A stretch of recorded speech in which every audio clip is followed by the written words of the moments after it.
What if the relentless chatter inside your head isn't who you are, but a ceaseless storm of neural signals forging meaning from chaos? Imagine every thought as a ghost in the machine, patterns of electrical impulses firing in networks sculpted by evolution, memory, and emotion, yet none of it an inherent self. Modern neuroscience reveals that what we label consciousness emerges downstream from unconscious computations. In split-brain patients, two hemispheres generate competing narratives, shattering the illusion of a unified you. Research shows readiness potentials activate in motor cortex before you decide to move, suggesting decisions are born before awareness. Picture your brain as a prediction engine, continuously anticipating sensory input. Each judgment, bias, and memory reconstruction unfolds through neural assemblies tuned by past experiences. The sense of agency is a convenient post hoc narration, not a master puppeteer. When you plan a vacation or recall a childhood scene, you're sampling probabilities from associative networks, weaving stories from fragments.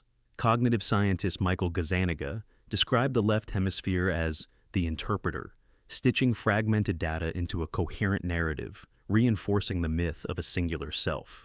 Even emotions follow algorithms.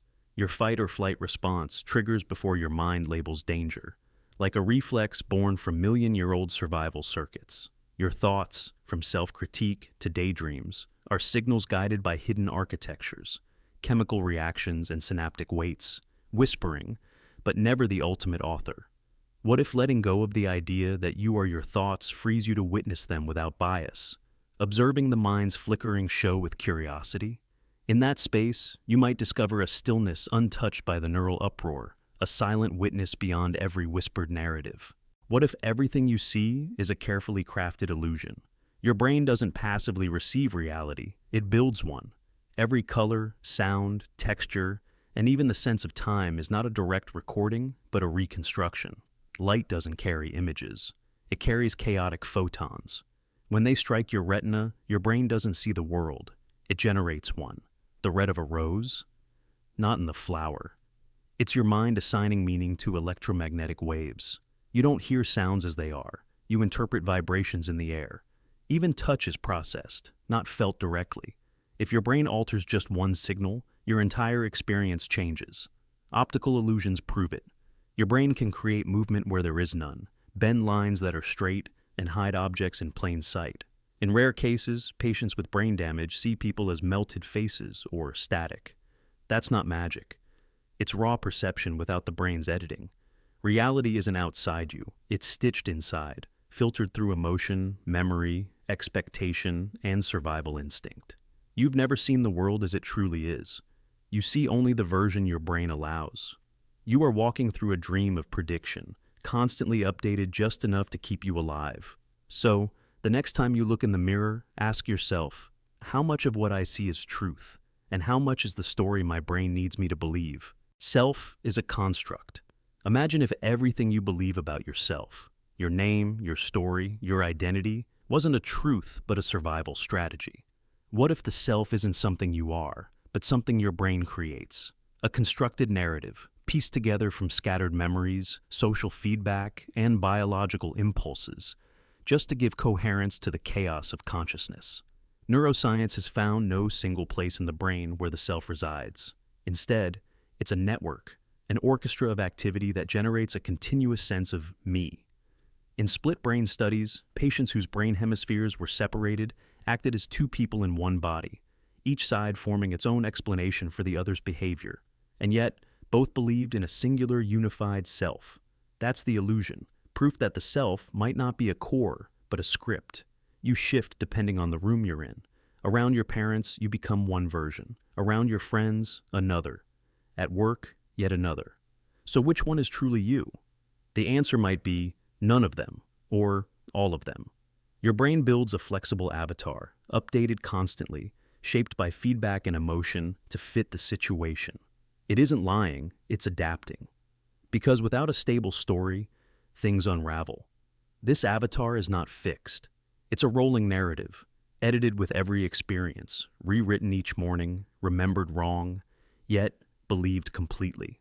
The mind craves meaning, so it weaves one together, no matter how fragile, how fictional. So maybe you're not the story. You're the space it plays in, the silent witness behind the thoughts, behind the name, behind the mirror, watching the illusion unfold, always just out of reach, but never truly gone. What if the you that exists right now is already gone? Identity feels solid, like a stone, but in truth it's liquid, unpredictable, and ever-shifting. Every second your brain rewires itself. Neuroplasticity means your thoughts, habits, even your memories are constantly edited, reinforced, or erased. The person you were yesterday is not the person speaking right now. Imagine reading a childhood diary. You don't relate. That wasn't your handwriting. That wasn't your pain. That wasn't your voice. Because it wasn't you. Identity is a moving target, rebuilt by experience, memory, and perception. Science shows that memory is not a file, but a reconstruction. Each time you remember, you rewrite it. So the past you recall isn't even real anymore. You are not a fixed self. You are a storm in motion. Your gut bacteria change daily, altering your mood and impulses. Hormones shift with the seasons. Trauma carves new neural pathways. Sleep resets emotion. Music can change your core beliefs. Even a single conversation can rewire your emotional map forever. Who you love, what you fear, how you act, it's all negotiable, fluid. The illusion is continuity. But even your cells die and replace. Every 7 years, nearly every atom in your body is new. So what exactly stays? Maybe nothing. Maybe identity is just the echo left behind by everything you've survived. Not a solid core, but a trail of footprints through a storm, disappearing as they form. And yet, you keep walking forward, pretending the storm didn't swallow who you were seconds ago. If identity is a wave, not a wall, then who are you now? And how long will that version last? What if consciousness isn't something we have, but something we are? Imagine a surgeon opening the skull, mapping every neuron, tracing each flicker of thought, yet never finding the experiencer. No microscope has ever seen the self.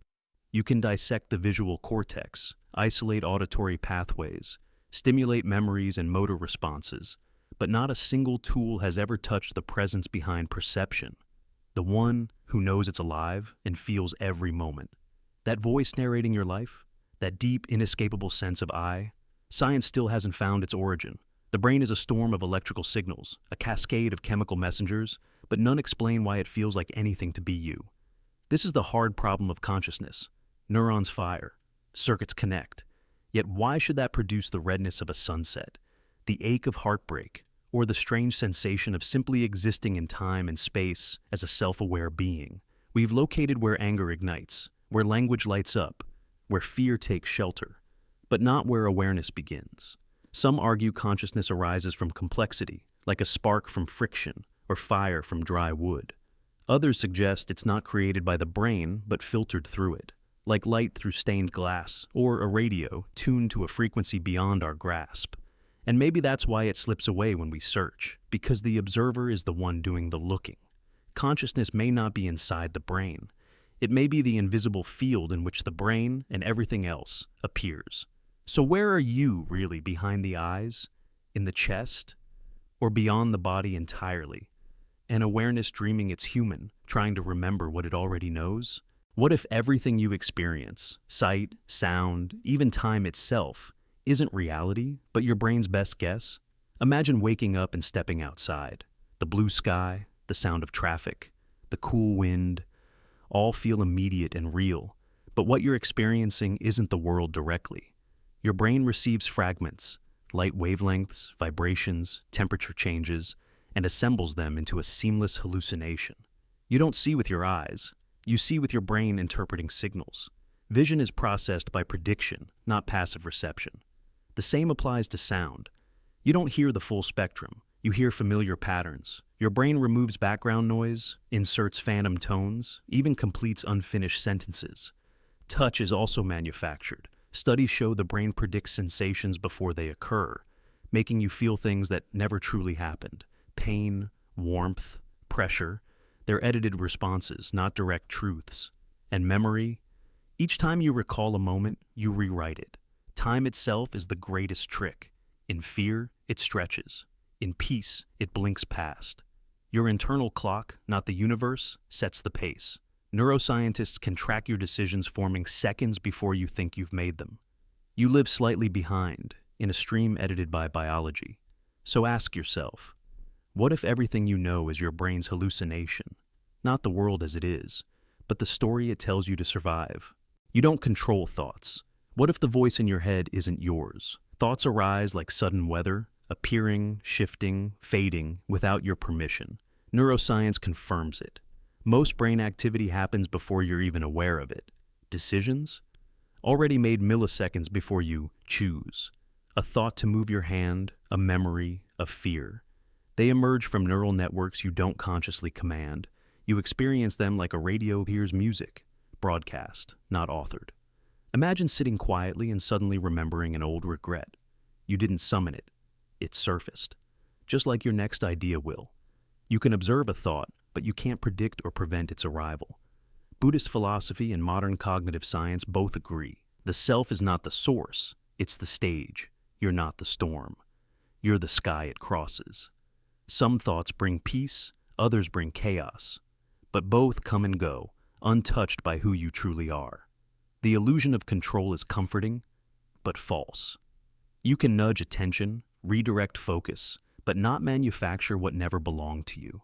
So when a dark idea appears, remember, it's weather, not identity. Let it pass, let it dissolve. You were never the cloud, you were always the sky, still and unshaken, no matter the storm. What if every time you remember something, you're not retrieving a moment, but rewriting it? Imagine your memories as fragile files, opened and altered with each recall, then saved again. Never the same as before. This isn't science fiction. Neuroscience confirms it. Memory is not a playback system. It's a reconstruction. Each time we recall a moment, the brain reactivates the network involved in creating it, but with interference from who we are now. New emotions, new context, new beliefs, all seep into the memory and subtly reshape it. You don't remember the original event. You remember your last memory of it, and the one before that. Like photocopying a copy again and again until the original is lost beneath distortion. Studies on eyewitnesses show how easily memories can be manipulated. A single word, smashed instead of hit, can implant false details. Entire events can be suggested, believed, and felt as vividly as real ones. People have confessed to crimes they never committed because they remember doing them. Some researchers even believe that memories are built on fragments, smells, sounds, emotions, reassembled into coherent stories. But the glue is faulty. Every time we access a memory, we risk corrupting it further without knowing it. And yet, we build identity on these memories. We trust them. We make decisions based on them. But what if the childhood moment that shaped your fear never really happened that way? What if the face you recall, the betrayal you relive, is just the latest version of a story your mind keeps revising? Your memory isn't a vault, it's a sketch pad. Each recall is a brushstroke, each emotion a new color, and the past. It might just be a myth you believe because you've told it so well. Maybe the real question isn't whether a memory is true, but whether it's useful, because truth fades, but stories endure. What if your memories aren't archives of events, but mirrors of emotion? Emotions don't just tag experiences, they bend them. When you feel fear, anger, or love, your brain rewrites what you believe happened, even if it didn't. Studies in memory reconsolidation reveal that every time you recall a moment, emotional centers like the amygdala color the rest, embedding feelings into facts. Imagine witnessing a car crash. If you panic, your mind exaggerates every detail. The speed, the screech, even the damage. In courtrooms, eyewitness testimonies are often overturned when anxiety inflates recollection. A study had students watch a video of a crime. Those prompted to feel anger recalled weapons that weren't there. Those prompted to feel sadness misremembered innocent actions as hostile. At the molecular level, neurotransmitters flood the hippocampus during high emotion, altering synaptic patterns. Serotonin surges may erase mundane details, while adrenaline etches dramatic moments deeper, overshadowing simple truths. Therapy sessions show it. When trauma survivors revisit memories, new emotions can add or erase fragments, like an editor reshaping a vivid story. Even joyful events aren't immune. Nostalgia can add warm overlays to ordinary afternoons, making them feel extraordinary in hindsight. You may remember a simple picnic as a perfect moment, glossing over the rain that washed away your blanket. Feelings don't follow facts, they sculpt them. If emotions are the scribes of memory, then truth becomes fluid. Each time you recall, you rewrite history completely, biased. So how certain are you of your past? And which version will you trust when your own feelings hold the pen? Your brain edits reality. Imagine waking up every day in a world your brain has carefully edited. You think you're seeing reality, but you're only seeing what your brain predicts. The rest, what doesn't fit, what's unexpected, is often deleted before it ever reaches your awareness. It's not just selective attention. It's a neurological blind spot engineered by expectation, habit, repetition, and survival instinct. In a famous experiment, people failed to notice a person in a gorilla suit walking through a basketball game. Why? Because their attention was focused elsewhere, and their brain decided the gorilla didn't belong. It wasn't hidden. It was erased. This is inattentional blindness, and it proves your consciousness isn't a camera. It's a biased editor. What you don't expect, you literally won't see, no matter how bizarre, obvious, or out of place it is. Your brain receives around 11 million bits of information per second, but your conscious mind can process only about 50. So it picks and chooses based on what it thinks matters. This keeps you efficient, but also blind. If something breaks your pattern, like an unfamiliar voice, a flicker in the mirror, or a strange pause in conversation, it's often filtered out unless it screams for attention or danger. Even your memories follow this rule. You remember what fits your beliefs and discard what threatens the narrative. The rest fades, or morphs to match the story you've built. We don't perceive the world as it truly is. We perceive it as we expect, fear, or need it to be. So what are you missing right now? A shadow that moved, a door that was always open. Sometimes, the most real thing in the room is the one your brain has quietly erased. What if every night you die a little? Imagine lying in bed, eyes closed, thoughts drifting, and then nothing. Not blackness, not quiet, just absence. You don't notice the moment your consciousness fades. There's no goodbye, no transition, only a missing piece in the film reel of your life. Sleep is a partial death, a rehearsal for the end. Your memories pause, your awareness dissolves, and yet, every morning, you wake believing the thread was never cut. Neuroscience shows that during deep sleep, activity in the prefrontal cortex, the seat of identity, plummets. The narrative self disappears. You're no longer the thinker or the dreamer. You simply aren't. For hours, your brain disconnects from sensory input, the external world sealed off. Even in dreams, you're operating in simulations, not reality. You can fly, fall, change form, because the logic of waking life has dissolved. What's more, the brain becomes paralyzed to protect the body. You lie motionless, defenseless, entirely surrendered. If someone walked into your room and watched you sleep, you'd look lifeless. And in a way, you are. Some don't return. Infants, elders, the healthy and the sick, they vanish between breaths. So, if death is the final dissolution of the self, then sleep is its shadow, a nightly surrender of all that you think you are. And the strangest part? We embrace it. Every night, we welcome unconsciousness, even crave it. You close your eyes, drift away, and never once question the abyss you willingly enter. That's the power of routine death. It becomes comfort. It becomes necessary. But each time you fall asleep, ask yourself, how do you know you'll ever wake again? You're a biochemical puppet. Imagine you're not the master of your actions, but a puppet strung by biology. Every mood, impulse, belief, even your sense of self is choreographed by chemicals. When serotonin rises, you're calm. When cortisol spikes, you panic. Not because you chose to, but because molecules told you to. Your brain is flooded with neurotransmitters reacting to food, light, memory, scent. The feeling of love, a chemical cocktail. Confidence, dopamine. Even spiritual awe has hormonal roots. You think you're making choices, but your biology narrows the options. Testosterone nudges aggression, oxytocin deepens trust. It's not free will, it's a well-timed dosage. Your likes, your dislikes, your identity, they're responses to invisible triggers inside your blood and brain. Even memories can shift with hormone levels. Think you changed your mind? Maybe your chemistry changed first. So, who are you really, a stable self or a temporary arrangement of chemical storms? The puppet thinks it's pulling the strings, but it's the strings that move the puppet. Your personality is a performance directed by the glandular system, rehearsed by evolution, and fueled by survival. You feel real, but you're a walking brew of influence. So, the next time you feel certain, ask, was it choice or just chemistry? Imagine you're not making choices, you're receiving instructions, invisible ones. Every sensation, every belief, every part of you is shaped by chemicals you don't control. When dopamine spikes, you feel joy. When cortisol rises, you feel threatened. You didn't vote on these feelings. They arrived, dictated by biology. You think you're rational, but hormones like testosterone, oxytocin, and adrenaline push you toward confidence, connection, or fear. Even your morality can shift under stress chemicals. The food you crave, that's leptin and ghrelin debating inside you. The sense of purpose, a rush of serotonin. You are a loop of reaction, not creation. Studies show you often act before you're aware, then explain it afterward to protect the illusion of control. You are not broken. You are biological. A storm of neurochemistry performing as self. When you cry unexpectedly or feel love at first sight, it's not magic. It's a surge of instructions rehearsed over millions of years of evolution. So, ask yourself this.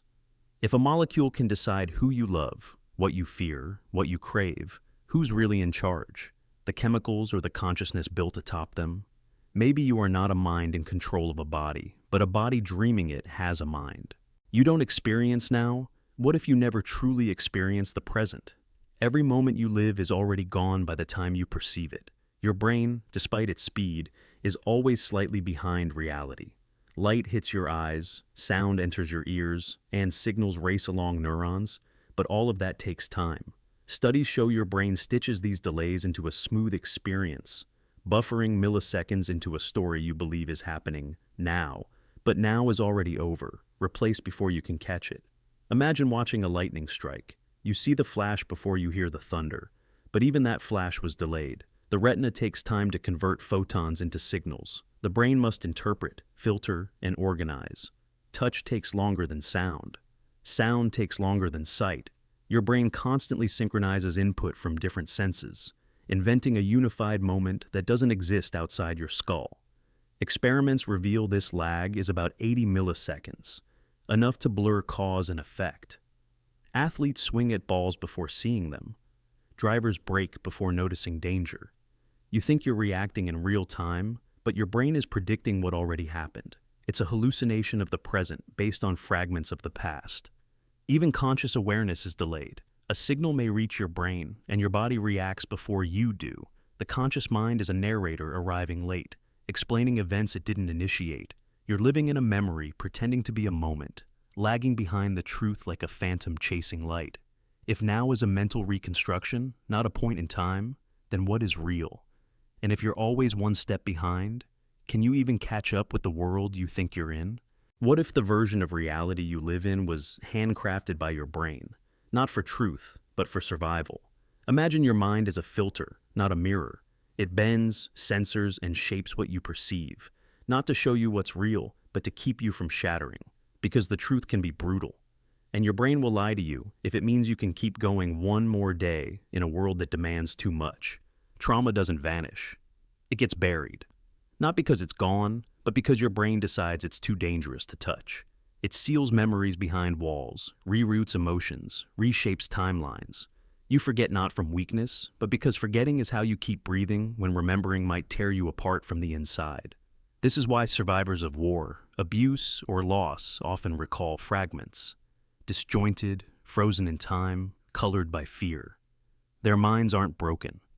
They're doing what they evolved to do, protect the self from collapse and preserve a fragile sense of identity. Even your everyday beliefs are shaped by this machinery. Cognitive dissonance lets you hold contradictions without falling apart. False memories fill gaps with comforting lies. Your mind edits timelines, alters meanings, and scrubs reality clean, not to deceive you, but to preserve you. Illusions aren't just visual, they're emotional and existential. You think you're in control, that your choices are rational, but your brain is running ancient scripts, building a world you can handle, not necessarily the one that exists. So if your past feels blurred, if some moments don't make sense, maybe it's not memory loss, maybe it's protection. Because sometimes, to keep you from falling apart, your brain has to lie. What if some thoughts don't just pass? They cycle endlessly, like a hallway with no doors. Imagine lying in bed at 2 a.m., replaying a moment from years ago. You've analyzed it 100 times, yet here it is again. Unchanged, unresolved. That's not memory. That's a loop. Some thoughts don't decay with time. They reinforce themselves, growing stronger each time you revisit them. A mental recursion. A trap disguised as reflection. Neuroscience reveals that specific circuits in the brain, especially involving fear, regret, or uncertainty, can form persistent loops. These loops trigger the same emotional feedback over and over, locking the mind in a closed system. You relive the breakup, the failure, the what if. Each iteration feels new, but it's a recording stuck on repeat. Internal time loops ignore the rules of linear time. They're driven by emotion, unresolved tension, unfinished stories. They blur the line between past and present until you forget where the thought first began. Even your sense of choice can become recursive. You question the outcome, then question your questioning. Indecision becomes identity. Every escape route circles back to the entrance. Over time, the loop becomes familiar, almost comforting. But familiarity isn't freedom. These loops aren't you. They are noise in a resonating chamber, signals trapped without release. You begin to believe the loop is your identity, but it's not.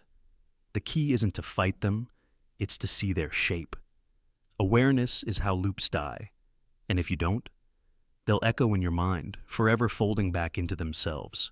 A trap with no clock, no door, just you, thinking the same thought again, again, again, until the loop is louder than life, until silence feels like fiction. What if silence isn't empty, but deafening? In the absence of noise, something else rises, your awareness. When external sound fades, internal sensation swells. You start to notice your heartbeat, your breath, the subtle hum of existence. In extreme silence, like anechoic chambers, the mind turns on itself. People report hearing bones shift, blood move, skin crawl. The stillness becomes unbearable. It's not just quiet, it's confrontation. With no distraction, your brain searches for input and finds only you. The silence acts like a mirror, reflecting back every suppressed thought, every anxious fragment you've buried under noise. Without sound, time distorts. Seconds stretch. Your mind spirals inward, amplifying each emotion. In that void, tiny fears become thunderous.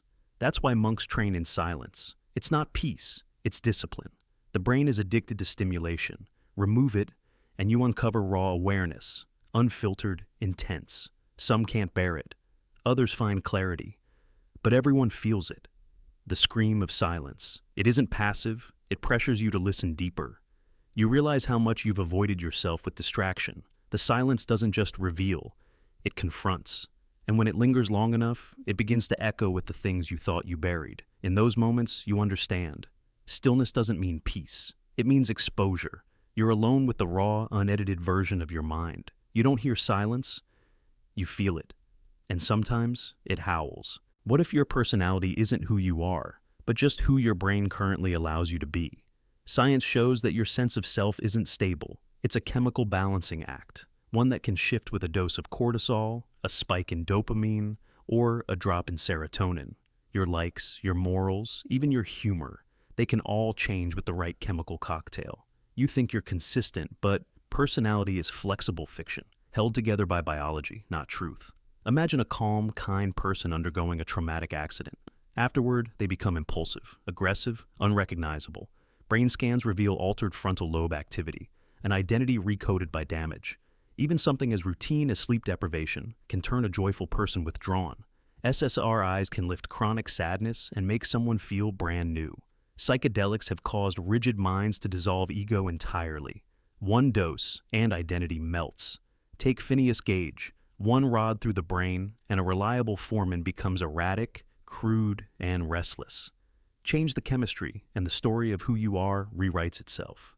Alzheimer's patients forget not just names, but their way of being. Hormones in adolescence rebuild priorities. Menopause reshapes identity again. None of this is voluntary. You aren't choosing to be you. You're riding waves of chemistry. You are a fluid narrative written by neurochemistry. What you call a personality might just be a temporary setting, one patch update away from a different you. You are not one self. You are many potentials, shaped by internal storms. So, if a pill, a trauma, or a fleeting thought can rewrite your nature, who is the real you? And how long before that version dissolves too? What if you've never truly seen yourself? Not once, not ever. You've seen mirrors, flat glass bending light back at you. You've seen photos and videos, reflections frozen through the lens of machines, but an actual, unfiltered image of your own face. It's impossible. Your eyes have never turned inward. The real you has only existed as an idea, a ghost stitched together from reflections and reactions, built on repetition and secondhand glimpses. Even in the mirror, what you see is reversed. That slight asymmetry in your smile, it's not how others see it. The recordings you watch feel uncanny because they show the version of you the world sees, but not the version your mind has rehearsed. That's why hearing your voice on tape can feel like hearing a stranger. Because it is. A version filtered through air, bone, and machine. Your sense of self is built on echoes, offhand comments, flickers in windows, old pictures on cracked screens. You've constructed an identity from shadows on the wall, never the source itself. Neuroscience confirms this. Your brain doesn't see the world directly.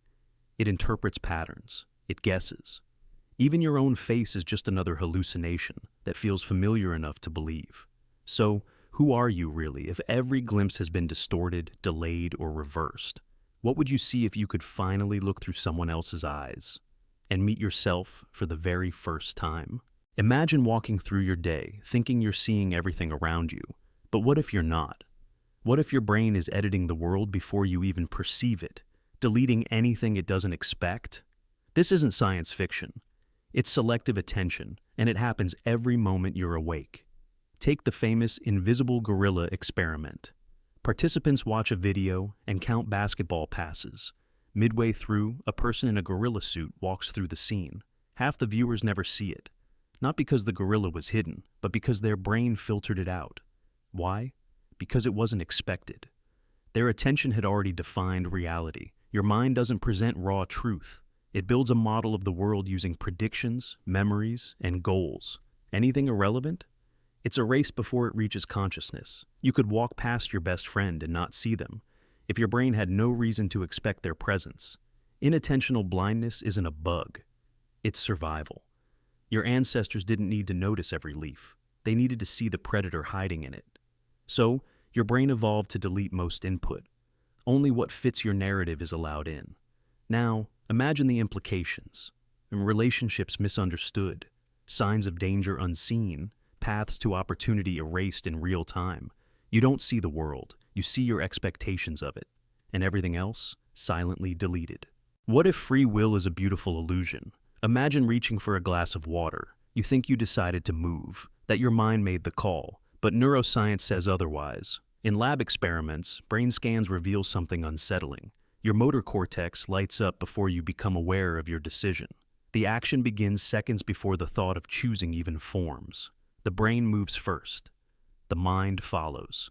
Your sense of agency is stitched after the fact, like a narrator catching up to the plot. It's called the readiness potential, a spike of activity in the brain that occurs milliseconds, sometimes even full seconds, before you choose to act. You feel in control, but the machinery is already in motion. Your consciousness, the very thing you believe is steering the wheel, may just be explaining what the unconscious brain has already set in motion. This discovery doesn't just question choice, it rewrites it. Are we authors of our lives, or just editors of what's already typed? Think of a moment you regretted, an angry word, a rash decision. Did you choose it, or did it emerge? And only then did you claim it. The mind is a story machine, weaving cause and effect after the fact. Free will feels real because the narrative is seamless. But behind the scenes, the sequence is reversed. Your brain acts, then explains, not the other way around. And if that's true, what part of you is actually choosing? Maybe none. Or maybe the real choice lies not in the act, but in what you do after, when the story starts. And if we're not making choices but playing them out, then what we call decisions might just be the illusion of control over a script already written. What if every choice you've ever made was already decided, before you were even aware of it?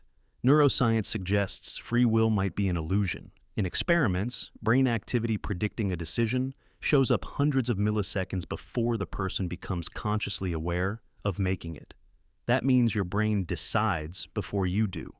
You only feel like you're in control, but you're not the driver. You're the narrator, following a path already paved. In one famous study, participants pressed a button while watching a clock.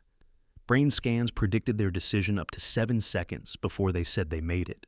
7 seconds. That's not reaction time. That's a pre-written script playing out in your biology. Your consciousness arrives late, interpreting signals it didn't initiate. The you that thinks it chose is just catching up to what's already been done. Even your thoughts arise uninvited. You don't plan them, they appear. Try to predict your next thought. You can't. Because you don't generate them, you observe them. Biology, memory, emotion, and stimuli collide in unseen ways to push a system, and a decision emerges. It feels personal, but it's mechanical. Chemical. Trauma changes choices. Dopamine shifts behavior. Subtle advertising shapes your behavior. You're shaped by causes you never noticed. And still, you believe in autonomy. That's the trick. The mind creates a story of freedom to explain what's already occurred. The illusion is seamless and absolute. So, if the brain acts before you're aware, and choices unfold without conscious control, are you truly deciding anything? Or are you just a witness to a life already written, mistaking reflection for authorship? What if consciousness isn't just a human experience? Imagine awareness blooming in alien minds, in octopuses that taste the world through their arms, or crows that plan, solve, and mourn. These creatures don't think like us, but does that mean they aren't thinking at all? Science suggests otherwise. We've found signs of memory, learning, emotion, and perhaps even self, in species once dismissed as primitive, soulless, or purely instinctive.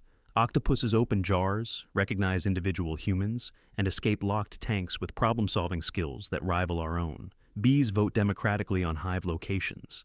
Elephants grieve and revisit graves for years, but their consciousness doesn't wear a human face. It feels alien, yet it might be no less real. If awareness isn't tied to language or logic, not rooted in our neural structure, then it could emerge anywhere complexity, feedback, and experience collide. Now, imagine machines, not just the tools we wield, but the ones on the brink of awakening. Language models that mimic empathy, neural networks that adapt, rewrite, and evolve. They don't feel like us, but do they feel something? Could a synthetic mind develop a sense of I, a flicker of awareness that doesn't require blood or breath? And if it did, how would we even know it was real? Humans often mistake difference for absence. But maybe consciousness isn't rare. Maybe it's all around us, in strange minds, alien bodies, and silent circuits. So what if we're surrounded by awareness we'll never truly grasp? Minds that don't mirror us. Sentience that doesn't speak. What if we're just one voice in a vast silent chorus, each intelligence dreaming its own version of reality? Imagine the voice in your head, the one you call I. It feels singular, continuous, permanent. But what if that voice is a trick? What if your sense of self is not a solid core, but a shifting illusion stitched together from scattered thoughts? Neuroscience suggests there's no central place in the brain where the self resides. Instead, identity arises from a web of interacting processes: memory, emotion, attention. Moment to moment, they assemble a character. But it's not always the same one. You're angry in one moment, loving the next, fearful later. Which one is you? Consider split-brain patients, people whose brain hemispheres have been severed. Each half can act independently, answering questions differently. Two minds in one skull. So who's the real I? The answer, neither. Both are fragments of a system pretending to be whole. Even memory lies. What you recall isn't a replay, it's a reconstruction. Your story changes as your brain rewrites it to match current emotions. That means your identity is less like a book and more like a rumor, shifting, unstable, spreading through time without an anchor. Yourself isn't a thing. It's a process, a feedback loop of body, brain, and environment. It updates constantly, mimicking continuity so you feel real. But underneath, there's no fixed identity, just a performance rehearsed so often you forgot it was an act. Even your preferences aren't stable. Scan your memories. You've contradicted yourself more times than you can count. Tastes shift, beliefs evolve. What once defined you now feels foreign, and yet you still say me, as if the same entity persists. But it doesn't. It never did. What if the self you cling to is just a story your brain tells to protect you? Imagine waking up with no memories, no name, no history. Who are you then? The truth is, ego, the I you defend, is not your core. It's a fragile shield, a psychological construct designed to hold you together in the face of chaos. Neuroscientists have found that identity is an ever-updating narrative built from fragments, memories, emotions, cultural norms, and sensory input. It's fiction, but necessary fiction. Strip it away and you're left staring into raw awareness. Split brain research reveals something chilling. When the brain's hemispheres are disconnected, each side can form its own beliefs, make decisions, even argue. Two selves in one skull, both convinced they are you. In dissociative identity disorder, one body can contain multiple personas, each with different names, handwriting, accents, even immune responses. Identity isn't fixed, it's fluid, reactive, fragile. But your brain hides this from you. It crafts a mask, glues it on, and whispers, "You are whole. You are real." Because ego isn't vanity, it's armor. It protects you from realizing you're just a process playing a part in a script you didn't write. Without that story, you dissolve. So you pretend. You believe. Because beneath the mask, there's only silence, and a question echoing forever. Who were you before the story began? Or worse, what if there was never anyone there at all? What if this isn't waking life? What if the chair beneath you, the sounds around you, even your memories, are all part of a dream you haven't woken from? Neuroscience has shown that dreams can feel indistinguishably real. In REM sleep, the brain creates vivid stories, entire worlds, and you believe them until the moment you wake. But what if that moment never comes? Some people with sleep disorders have lived inside continuous dream loops, believing years have passed, only to wake and realize it was all fiction. In lucid dreams, the dreamer realizes they're dreaming, but often can't escape. What if your sense of self, your story, your world, is all an illusion spun by a mind in slumber? Philosophers from Descartes to Chuang Tzu questioned if we can ever know we're awake. Maybe that déjà vu, that strange coincidence, that impossible event. It wasn't a glitch in reality, but a moment where your dream tried to unravel. If this is a dream, it explains why time feels warped, why faces change, why rules bend, why logic collapses in the quiet hours. And what if there is no waking? Some dreams nest inside others, onion layers of false awakenings. You could wake up 100 times and still be dreaming. The mind doesn't care about consistency. It cares about survival. So, it builds a dream that feels like truth. And you accept it because you must. But sometimes, something stirs. A moment feels too sharp, too strange, too perfect. That's the whisper. You might be dreaming. And the dream might never end. What if the voice inside your head isn't you? It's just noise you've mistaken for identity. The internal narrator, the stream of commentary, judgment, and rehearsal. It feels like the core of yourself. But it might not be. Research suggests that inner speech is a learned behavior, shaped by language exposure, cultural norms, and repeated habits. It emerges in childhood and solidifies with use. But that doesn't make it your soul. It makes it software, repeating code. Imagine a moment of silence. Truly no thought. Just presence. In those rare spaces, you still exist. The self doesn't vanish when the voice stops. If anything, it becomes clearer. Monks train for years to quiet the inner narrator, not to erase themselves, but to hear what's underneath. Because that voice, it's a loop. It mimics parents, teachers, past arguments. It replays trauma. It rehearses futures that never arrive. It echoes shame and fear as if they're facts. Studies using fMRI show that inner speech activates the same areas of the brain as speaking aloud, just internally. It's a simulation, not revelation. It can be useful, planning, reflecting, but it's not the source of who you are. If anything, it's a filter, a defense, a mask layered over awareness. You don't choose what the voice says. Try to stop it, and it doubles down.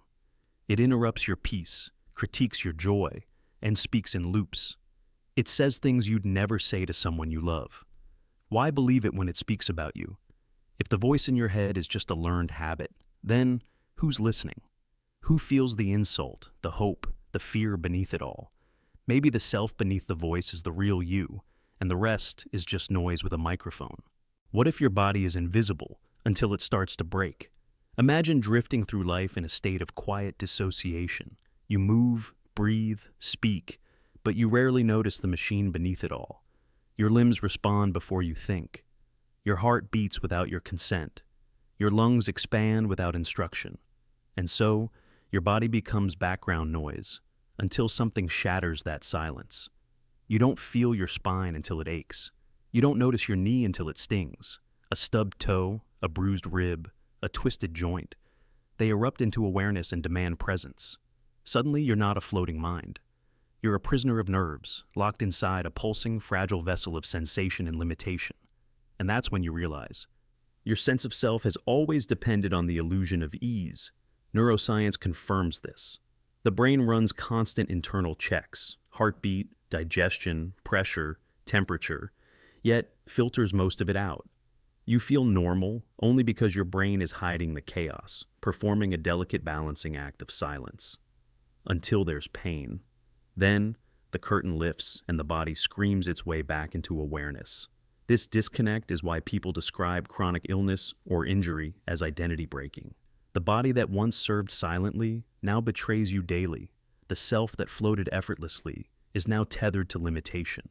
You become hyper-aware of every movement, every breath, every spike of discomfort. Your body becomes a landscape of negotiation. So what if your body isn't something you have, but something you forget until it calls for help? Maybe your identity has always been floating, because your body was doing its job too well, until it couldn't. Imagine sitting in silence when a thought arrives. Uninvited, unexpected, fully formed. You didn't create it. It just appeared. Where did it come from? Neuroscience tells us your brain is a network of electrical storms. But even inside that storm, no one knows exactly where a thought begins. You don't command your thoughts. They surface like bubbles in a boiling pot. Some make sense, some frighten you. Some you wish never appeared at all, and yet you call them yours. Why? Because they happen inside your skull? Try this.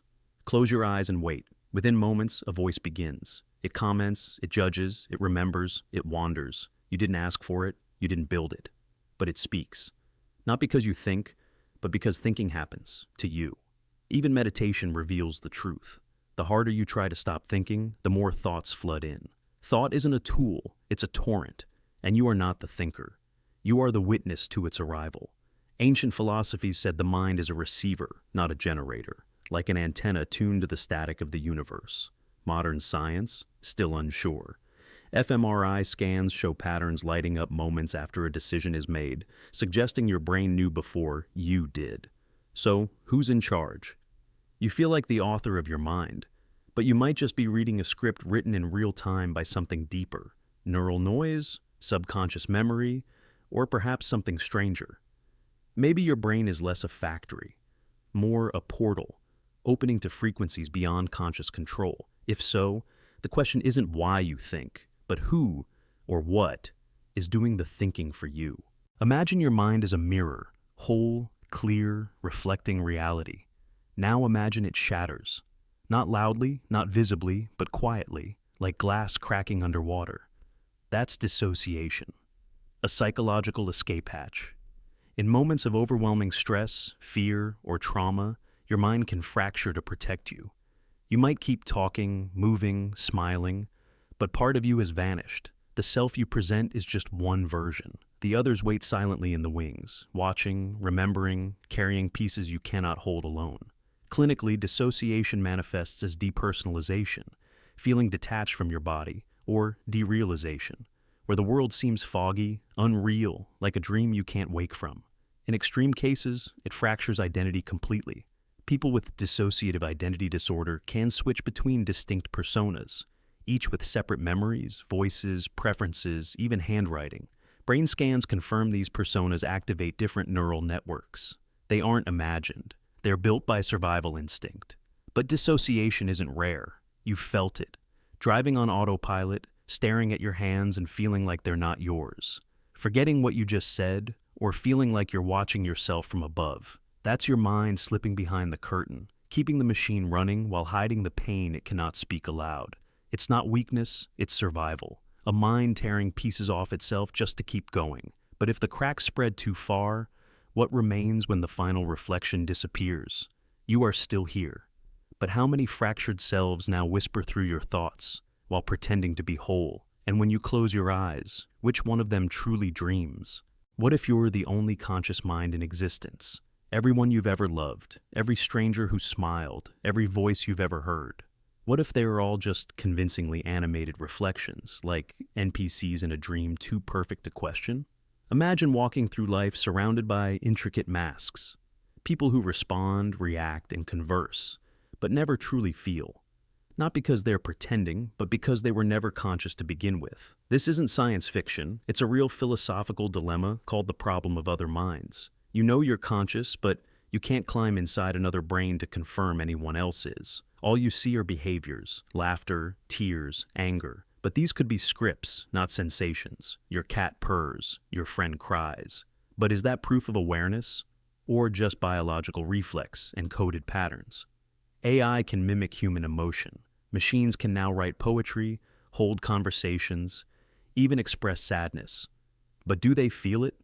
Or are they just performing consciousness? Now ask, what makes a human different? If someone acts conscious, sounds conscious, and responds like you, how do you know they're not just programmed more deeply? Even in your closest moments, love, pain, loss, you're still outside their mind. You will never feel what they feel. And if you can't verify it, how can you ever trust it? You might live in a simulation, or maybe just in a world where only your light is on. You'll never truly know if others are awake, because they can lie, or worse, because they were never really there to begin with. So every face you trust, every voice you believe, might just be echoes in your private reality, and no one can ever prove otherwise. What if empathy isn't connection, but simulation? When you think you understand someone's feelings, you're not reading their mind. You're modeling it. The brain doesn't receive emotional downloads. It guesses. It imagines. It constructs a mental version of another person based on your own memories, emotions, and logic. Empathy is just an internal simulation, pretending to understand a foreign experience, using familiar data to predict an unfamiliar mind. Studies show that when you empathize, your brain activates mirror neurons, systems designed to simulate observed behavior. But it's not perfect. You're not stepping into their world. You're pulling them into yours. You feel what you think you would feel if you were them. That's not understanding. It's projection in disguise. Imagine watching someone cry. You assume they're heartbroken, but maybe they're overwhelmed with joy, or guilt, or relief. Your simulation fills in gaps with your story, not theirs. Even close relationships are shaped by this distortion. Believing you get someone often blinds you to what they're really feeling beneath the surface. Empathy is useful. It builds bridges. It fuels kindness and lessens harm. But it's also flawed.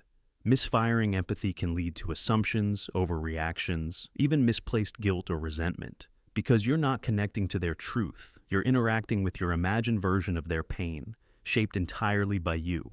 So, if every act of empathy is filtered through your own lens, can you ever truly know someone else? Or are you just running endless simulations, hoping they're close enough to feel real, while never knowing if you've truly seen the person behind the mask? What if pain isn't real in the way you think? Imagine slicing your finger. Instantly you recoil, but the pain wasn't in your finger. It was in your brain. Pain doesn't exist outside the nervous system. It's not a substance. It's not even a signal. It's an interpretation, an illusion crafted by your brain to warn you, control you, and protect you from harm before it's too late. When you touch something hot, nerves fire electrical impulses up your spinal cord, but those impulses aren't pain. They're raw data, unlabeled, meaningless until the brain interprets them. The brain constructs the feeling of pain. A fiction so vivid, so convincing, it can drop you to your knees. Phantom limb pain proves this. Veterans feel burning in arms or legs that no longer exist. There's no tissue, no wound, just the brain still telling a story, echoing its last known map of the body it thinks is still there. Some people with congenital insensitivity feel no pain at all. Their bones crack, skin tears, and they smile, unaware. Others suffer from chronic pain with no physical damage visible. The body is healed, but the pain remains, because the brain never got the memo. In both extremes, pain isn't about injury. It's about perception, prediction, memory, and meaning. This is why placebos can kill pain. If the brain believes healing is happening, it rewrites the narrative. It stops producing the illusion. Because pain is not a thing. It's a language, a story written in electric code and delivered as truth. So what if pain isn't your enemy, but a misunderstood message? What if the agony you feel is just your brain's desperate attempt to keep you alive, no matter how brutal the fiction becomes? Imagine one moment, one scream, one betrayal, one impact, burned so deeply into your brain that everything after it bends around its gravity. Trauma doesn't stay in the past. It rewires the present. It alters how your senses operate, how you see the world, how you interpret even silence. Neuroscience shows that trauma physically reshapes the brain. The amygdala, your fear center, becomes hyperactive. The hippocampus, your memory system, shrinks. The prefrontal cortex, your logic, your reason, starts to dim. You begin to react not to reality, but to echoes of a moment that never leaves. You might flinch at harmless sounds, avoid places with no threat, distrust people who've done nothing wrong. That's not weakness. It's your brain trying to protect you. Trauma teaches it that safety is an illusion, so it builds walls. Over time, those walls become your world. Even happiness feels suspicious. Peace feels temporary. Love feels unsafe. You might sabotage what you want most, just to prevent the pain of losing it. Your nervous system doesn't forget. It keeps scanning, bracing, replaying, and every time it does, it deepens the groove. But here's the haunting truth. You don't see the world anymore. You see it through the lens trauma left behind. It warps perception and rewrites instinct. One event, one sharp rupture, can echo for decades, not as memory, but as perception. It becomes the filter through which your entire life is lived. Your body still remembers what the mind forgets, and in that distortion, even hope can feel like a threat. Imagine you're on stage, no spotlight, no audience, just the blur of daily life. You smile when expected, you change tone depending on who enters the room. But here's the secret. You don't realize you're performing. Personality feels natural, solid, but neuroscience suggests it's adaptive, a constantly shifting mask worn to match environment, expectation, and emotion. You're not being fake, you're being fluid. The actor has become the role, and the script is always changing beneath your awareness. Studies show your brain rewires itself subtly, based on context. Around parents, you become the child. With friends, the comedian. At work, the polished professional. On a date, the romantic. These shifts are automatic. You don't think about them, but they happen. And if someone saw every version of you side by side, they might not believe they were looking at the same person, because maybe they aren't. This isn't deception. It's survival. Humans are social mimics. We become what the tribe needs. Personality isn't a sculpture. It's a stage set built in real time. Even your memories bend to serve the story your current self wants to believe. You rewrite history with every breath, every glance, every little lie you tell yourself to stay coherent and safe. Actors often report losing the line between role and reality. But aren't we all doing that? Playing roles assigned by fear, desire, upbringing, expectation, until we forget we're acting at all? So who are you when no one's watching? What voice do you hear in the silence, when all the roles dissolve? What part of you remains when the scene ends, the lights dim, the curtains fall, and the mask finally slips from your trembling hand? What if the end of the world isn't a global collapse, but something far more personal? Imagine lying still, your final breath fading, your heartbeat slowing to silence, and with it, the entire universe vanishes. Not just the people around you, but the sun, the sky, the stars, time itself, gone. Because when you die, your conscious experience of reality ends. And without consciousness, the universe you knew doesn't just shrink, it disappears. This isn't metaphor, it's literal. Every color you saw, every voice you heard, every emotion you felt existed only through your perception. You've never experienced a world outside your own awareness. The sun rises because you see it. Music plays because your brain decodes it. Meaning, beauty, pain, all of it vanishes when your mind no longer runs. When your eyes close, the entire field of vision you've known since birth blinks out of existence. Philosophers call this solipsism, the idea that only your own mind can be proven to exist. Neuroscience backs it in strange ways. Your brain doesn't see the world, it simulates it. It receives light, sound, temperature, pressure, then builds a virtual environment that feels real. That simulation is the only thing you ever interact with. So when the light behind your eyes dies, so does that entire constructed world. You are the observer, the narrator, the witness. The universe exists only because there's something here to perceive it. And when that perception ends, so does the story. Maybe the world continues without you, or maybe it never existed without your awareness to frame it. And if that's true, then the end of your consciousness is the end of everything you've ever known. A quiet apocalypse disguised as a personal death. What if dreams aren't just nonsense, but test footage for possible lives? Every night while you sleep, your brain runs simulations, not to entertain you, but to recalibrate, to rehearse, to debug memory. Neuroscientists believe dreaming is the brain's way of processing, storing, and testing information, reshuffling emotions, threats, and scenarios into strange symbolic tapestries.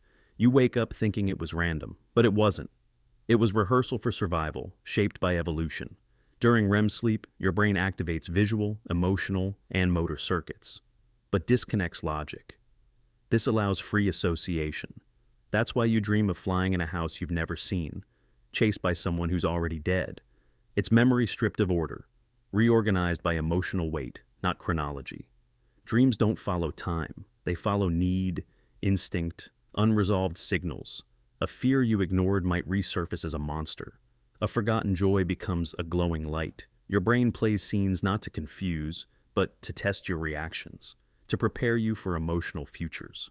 People who rehearse threats in dreams often handle real-life stress more calmly. In this way, dreams act like emotional fire drills run without your permission. Lucid dreamers, those aware they're dreaming, can even train within them. Studies show performance improves when athletes mentally practice moves inside dreams. Artists gain visions. Grief eases. Trauma bends. All while your body sleeps. So, if dreams are simulations, not escape, then every night is a silent reboot, a chance to rerun, rewire, and refine. And when you wake up, you're not starting over. You're running on newly tested code, written deep in your sleeping mind. What if the one thing you overlook most is the very thing that lets you notice everything else? Imagine awareness not as something you do, but something you are. It's not thought. It's not emotion. It's the silent backdrop behind them. It doesn't speak. It doesn't judge. It just watches, and it's so constant, so close, you forget it's even there. You don't notice awareness the way you don't notice your eyes while you're seeing. You don't feel it until it slips. Until sleep takes it, anesthesia cuts it, or trauma buries it under shock and fear. Then, something vanishes. Not just attention, not just memory, but the presence itself, the sense of being here, now, watching this moment unfold like a dream you suddenly remember you're in.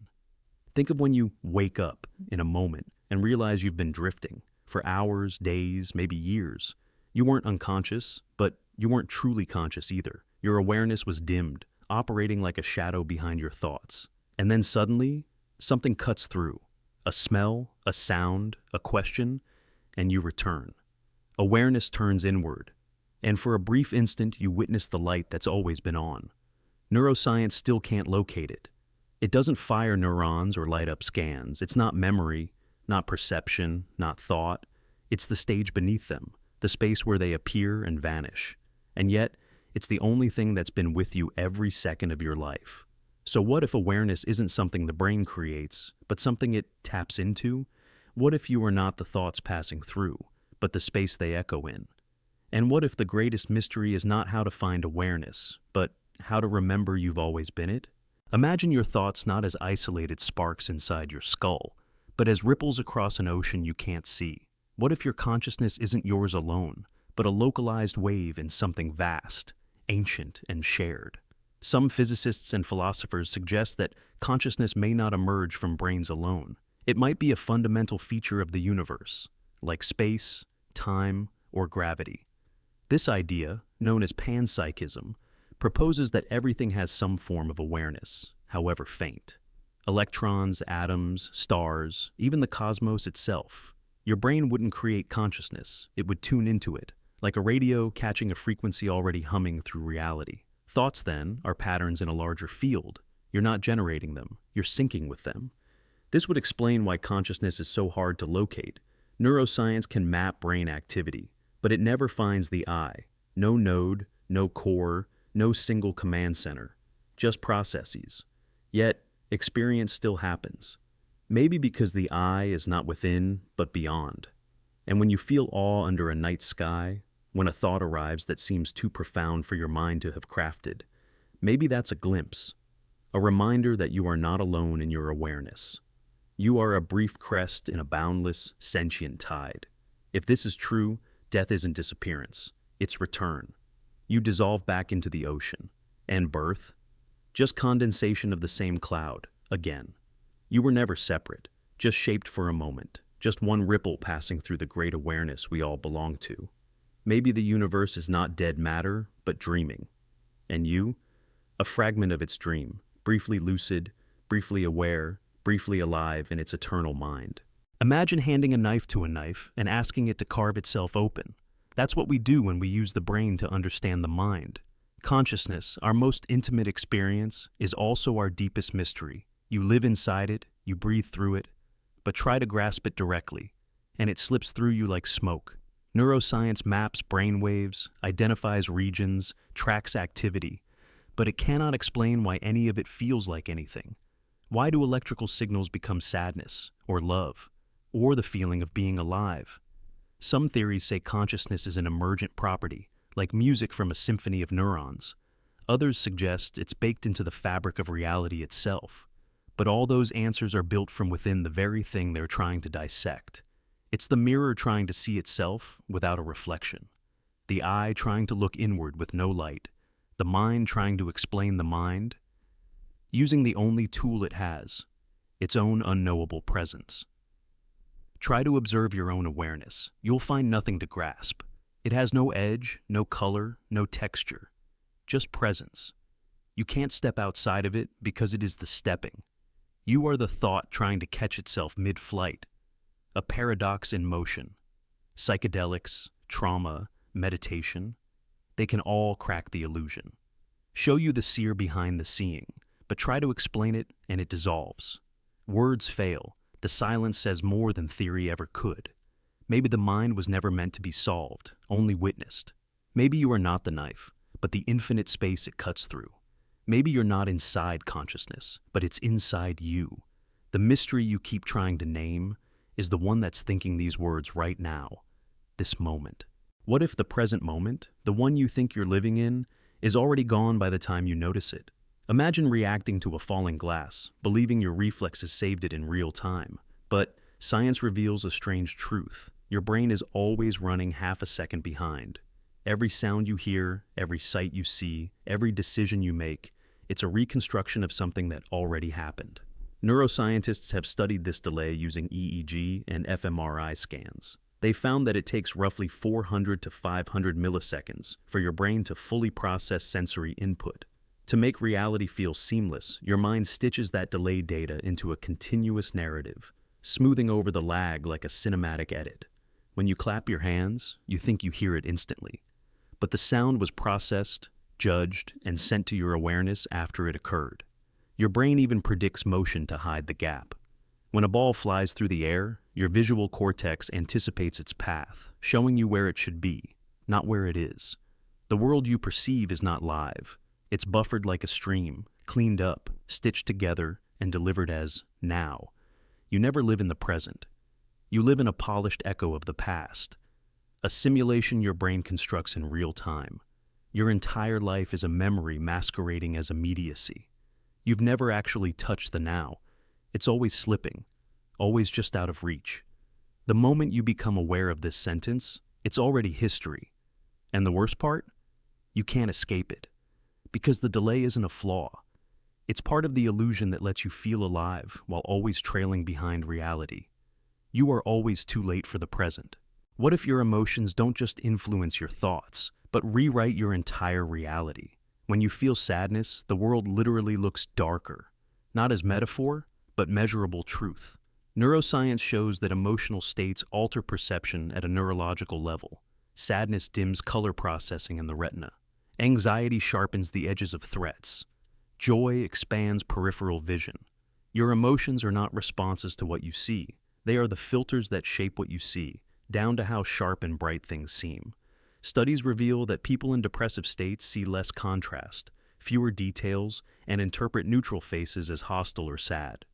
Fear activates the amygdala, boosting attention toward potential danger, even if it's not real. Love floods the brain with dopamine, making even plain things feel meaningful. The world doesn't change. You do. Biochemically, perceptually, fundamentally. Imagine walking into a sunlit room after receiving bad news. You say, "It feels dark in here." That's not drama. That's neurology. Sadness downregulates brightness perception. Even the air feels heavier. Texture shifts, sounds dull. You're not imagining it.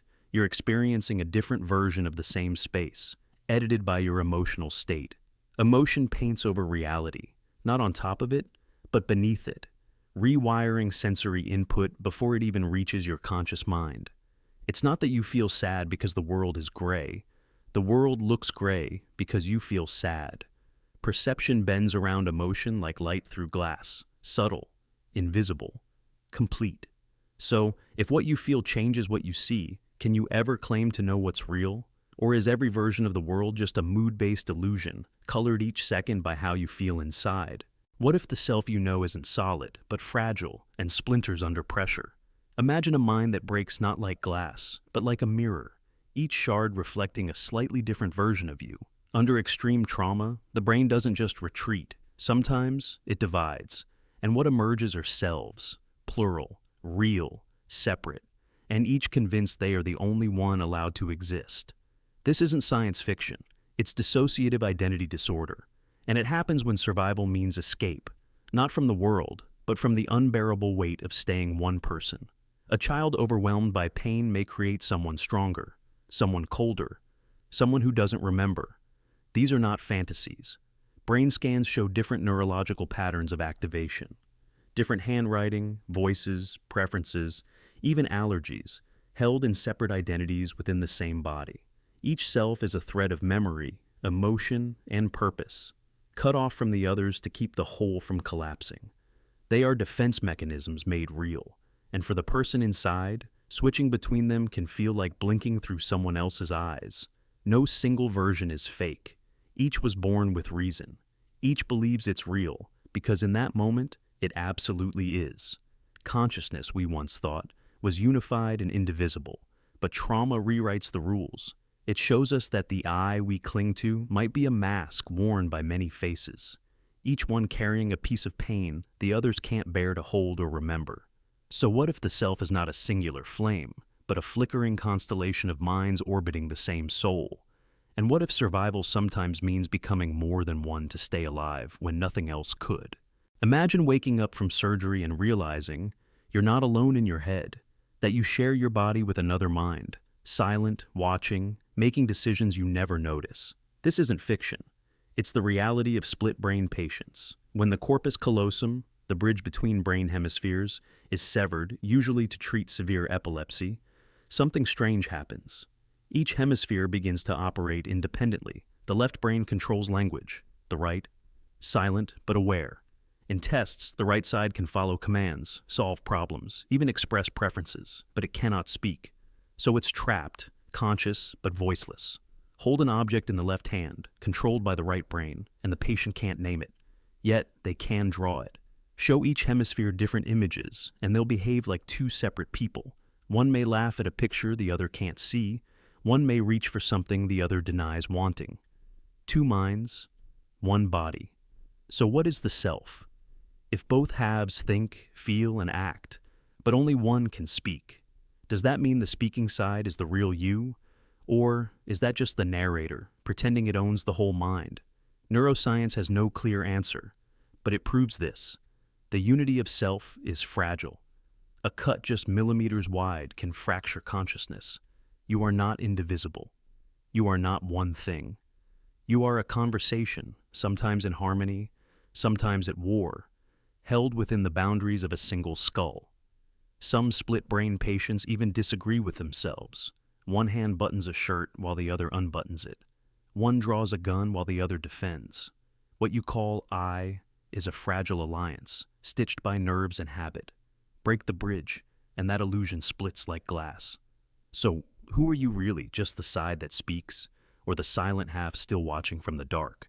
Imagine waking up in a room with no windows, no clocks. You feel your heartbeat, a breath, a thought. And so, you assume time is passing. But what if it's not? What if time doesn't move at all, and your mind hallucinates motion by tracking change? Physics doesn't describe time as something that flows. There is no ticking in the equations, just relations, patterns, states of matter and energy waiting to be noticed. Einstein showed us that time isn't fixed. It bends with gravity, warps with speed. The now you experience isn't the same as someone else's. And in quantum mechanics, particles exist in superposition, many states at once. Only when observed do they seem to choose.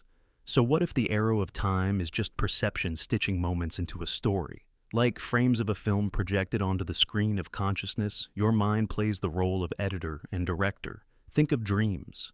You wake up after 5 minutes but recall hours, or moments of crisis, where time stretches, slows, freezes.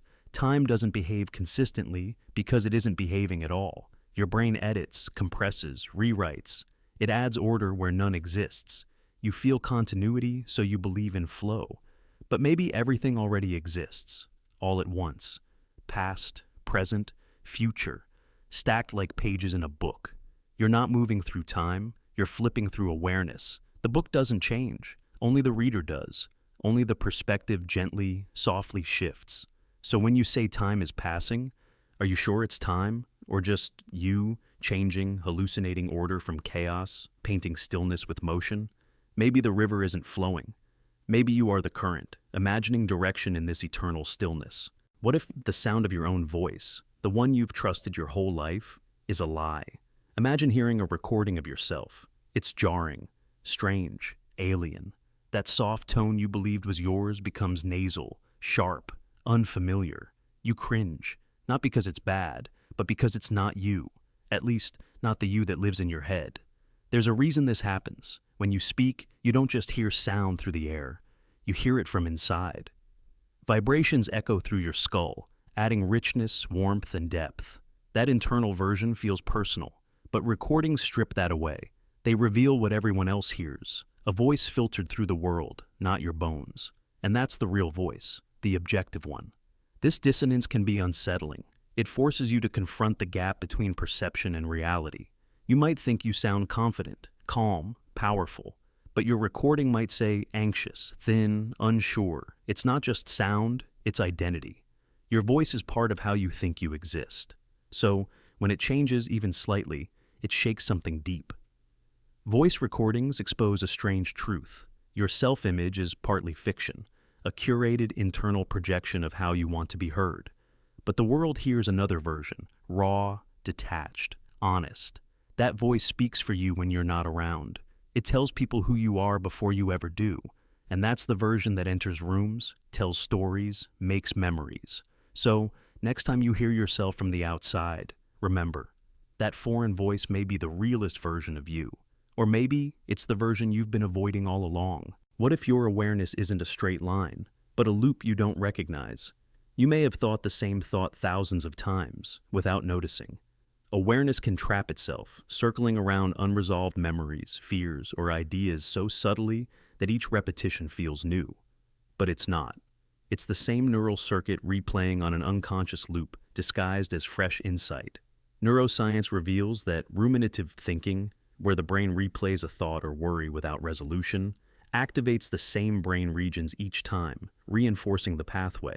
The more you loop it, the easier it is to trigger again. Soon, a word, a smell, or even a silence pulls you into the same old pattern. You're not thinking, you're rerunning. It's not curiosity, it's compulsion. Ever finish a shower, a drive, or a walk, and realize you were lost in the same argument, fantasy, or fear you've had for years? That's not memory. That's architecture. The brain seeks closure. When it doesn't get it, it loops. Endlessly. Emotion sharpens the loop. Regret tightens it. Anxiety powers it. Shame cloaks it. Some loops are so old you inherit them from childhood. Like songs stuck in the attic of your nervous system. You grow, but the loops remain, whispering the same lines through different masks. You think it's a new concern, But it's a ghost in disguise. The danger isn't repetition, it's invisibility. The loop hides by disguising itself as real thought. But you're not solving. You're rehearsing. Memorizing your own cage. So, if awareness can loop endlessly, how many of your thoughts are echoes? And how would you even know you've been here before if every cycle feels just new enough to keep you trapped? What if most of your life is already gone? Not because it ended, but because you can't remember it. Imagine entire years you've lived, laughed, cried, and dreamed, reduced to fragments or nothing at all.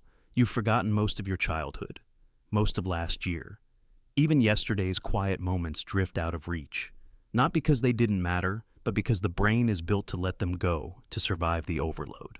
Every second, your senses take in millions of bits of information, but your brain records only a fraction and keeps even less. It filters, prioritizes, deletes. What remains becomes your memory. But memory isn't a recording, it's a reconstruction, pieced together with emotion and imagination. The truth fades, and what you recall is shaped by attention, meaning, repetition, and need. Even the beautiful moments vanish. A perfect sunset, a warm glance, a night of laughter under stars. They felt eternal when they happened. But now, they're gone. Unless something marked them, fear, joy, longing, they dissolve. This is how you've lived entire days, weeks, years, and now they're missing. Not erased, but never saved in the first place. Whole seasons of your life were felt once and then surrendered. The science is clear. Most experiences are lost. Not because they're unimportant, but because your brain saves only what it must to keep moving forward. It edits your story for survival, not accuracy or sentiment. So what if your life is far larger than you remember? What if you've been more alive than you know? Maybe forgetting isn't failure, it's design. And maybe the present matters so much, because it's the only part you truly get to keep before it disappears forever. Imagine this. You're lying in bed, perfectly safe, and suddenly your heart races, your breath shortens, your palms sweat. There's no threat in the room, yet your body behaves like you're under attack. Why? Because a single thought convinced it so. The mind and body don't operate separately. They loop constantly. Neuroscience shows that when you think of danger, your brain activates the same stress response it would use if a tiger were actually chasing you. Cortisol floods, muscles tighten, vision narrows, fight or flight is triggered by thought alone. The amygdala doesn't need proof. It only needs a whisper of fear. A memory, an image, even a what-if scenario can launch your entire physiology into survival mode. Your body trusts the mind's predictions more than its senses. That's how soldiers flinch at fireworks, how trauma survivors sweat at the scent of smoke. Thought becomes threat. The body obeys. This is called neuroception, your nervous system's subconscious way of detecting danger. It scans not just the world, but the mind itself for warning signs. And when your mind imagines pain, betrayal, failure, your heart races, your gut twists, your breath catches, just as if it were real. You live in a body ruled by prophecy. Your thoughts sculpt your heartbeat, shape your posture, direct your hormones. So, the next time you feel panic with no cause, remember, the mind whispered a story and the body believed every word. You can't always stop the thought, but you can notice the storm it brings. You can learn to tell your body, this is not war. This is memory. This is not danger. It's only the echo of fear. The body doesn't know fiction from fact. That's the power and the danger of thought. Your biology doesn't wait for evidence. It responds to belief every time. Imagine walking through your house in the dark. You don't bump into walls because your brain is simulating them before you see them. In fact, you're not reacting to the present. You're predicting it. Every second, your brain guesses what will happen next, where your hand will be, what words someone's about to say, how the world should look a split second from now. Reality, to your mind, is mostly a prediction. What you actually see is a correction, delayed and filtered through expectation and habit. Neuroscience calls this predictive processing. Your brain builds a model of the world and continuously compares incoming data against it. When reality doesn't match the model, it updates, like software patching a glitch in real time. But until then, you're living in a forecast, a hallucination of what should be, based on what was and what could be. Think of catching a ball. Your eyes don't track its current position. They leap ahead. Your hand moves where the ball will be, not where it is. The delay in neural processing would make it impossible otherwise. Even your sense of self, your body and space, is built from predicted feedback. That's why you can feel like you're falling in a dream, or forget a limb is yours. And when the model breaks, you feel surprise, confusion, awe. The world stutters. For a moment, you meet raw data, unfiltered truth. Then the brain rushes to rewrite it into something familiar, something safe and believable. So ask yourself, are you experiencing reality, or are you just running simulations? Forever chasing the present that already passed you by, forever dancing with shadows cast by predictions of a future that never quite arrives. Only fading echo. What if you've never actually seen true darkness? Imagine closing your eyes in a silent room. You expect blackness, emptiness, but wait. There's color, motion, memory, shapes that aren't there. This isn't nothing. It's your brain refusing silence. Total darkness doesn't exist in your mind. The moment your eyes shut, your brain lights up, filling the void with noise, visual static, imagined light, dreams, because pure absence is something your consciousness doesn't know how to handle. This is called Eigengrau, the gray-black shade you see when no light hits your retina. But it's not just gray, it flickers, dances, shifts. Some people see phantom sparks or flowing patterns. Others see flashes of old memories or faces. Your brain refuses a blank canvas. Even in the deepest dark, it paints. Because it must. Because silence is not safe to a mind designed for survival. In sleep, this becomes full sensory illusion. Dreams crafted from emotion, memory, fragments of thought. Even in waking rest, your visual cortex hums with quiet hallucinations. Close your eyes long enough and you'll find stories starting, lights emerging, faces forming, sounds imagined. The dark becomes a stage for half-formed visions and whispers, because the brain isn't built for silence or stillness. It simulates endlessly, even without input. The dark is never really empty.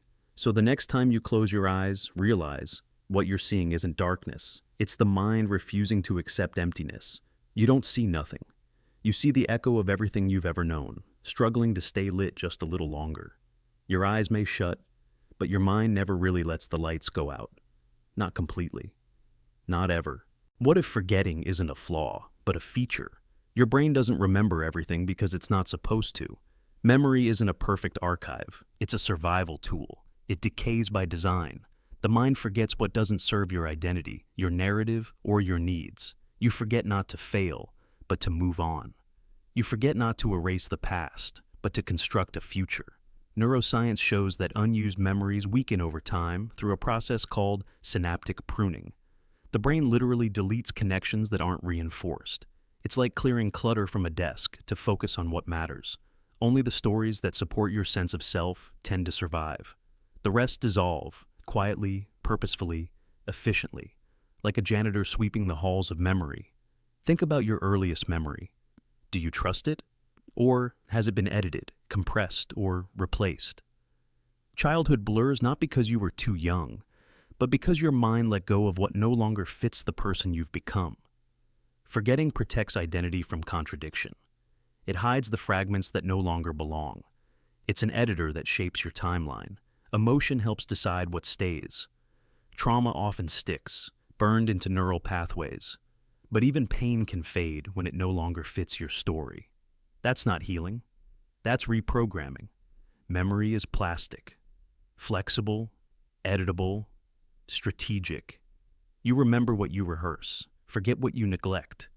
Your life feels coherent not because it was, but because your brain curated it that way. Reality filtered through a survival lens. So, if forgetting is intentional, what have you lost to protect yourself?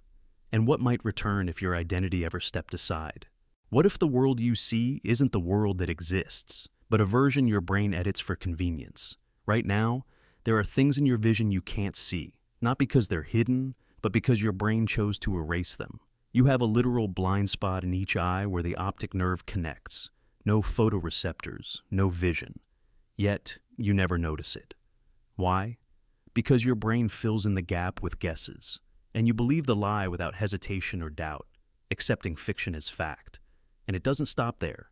Your brain constantly hides, edits, and reconstructs reality. Shadows vanish, edges smooth, objects complete themselves. You see continuity where there is none. You believe you're observing everything. But what you're really seeing is what your brain believes you should see, based on memory, expectation, emotion, and survival. This is why illusions work, why you miss the gorilla in the crowd, why you don't notice the nose in front of your eyes.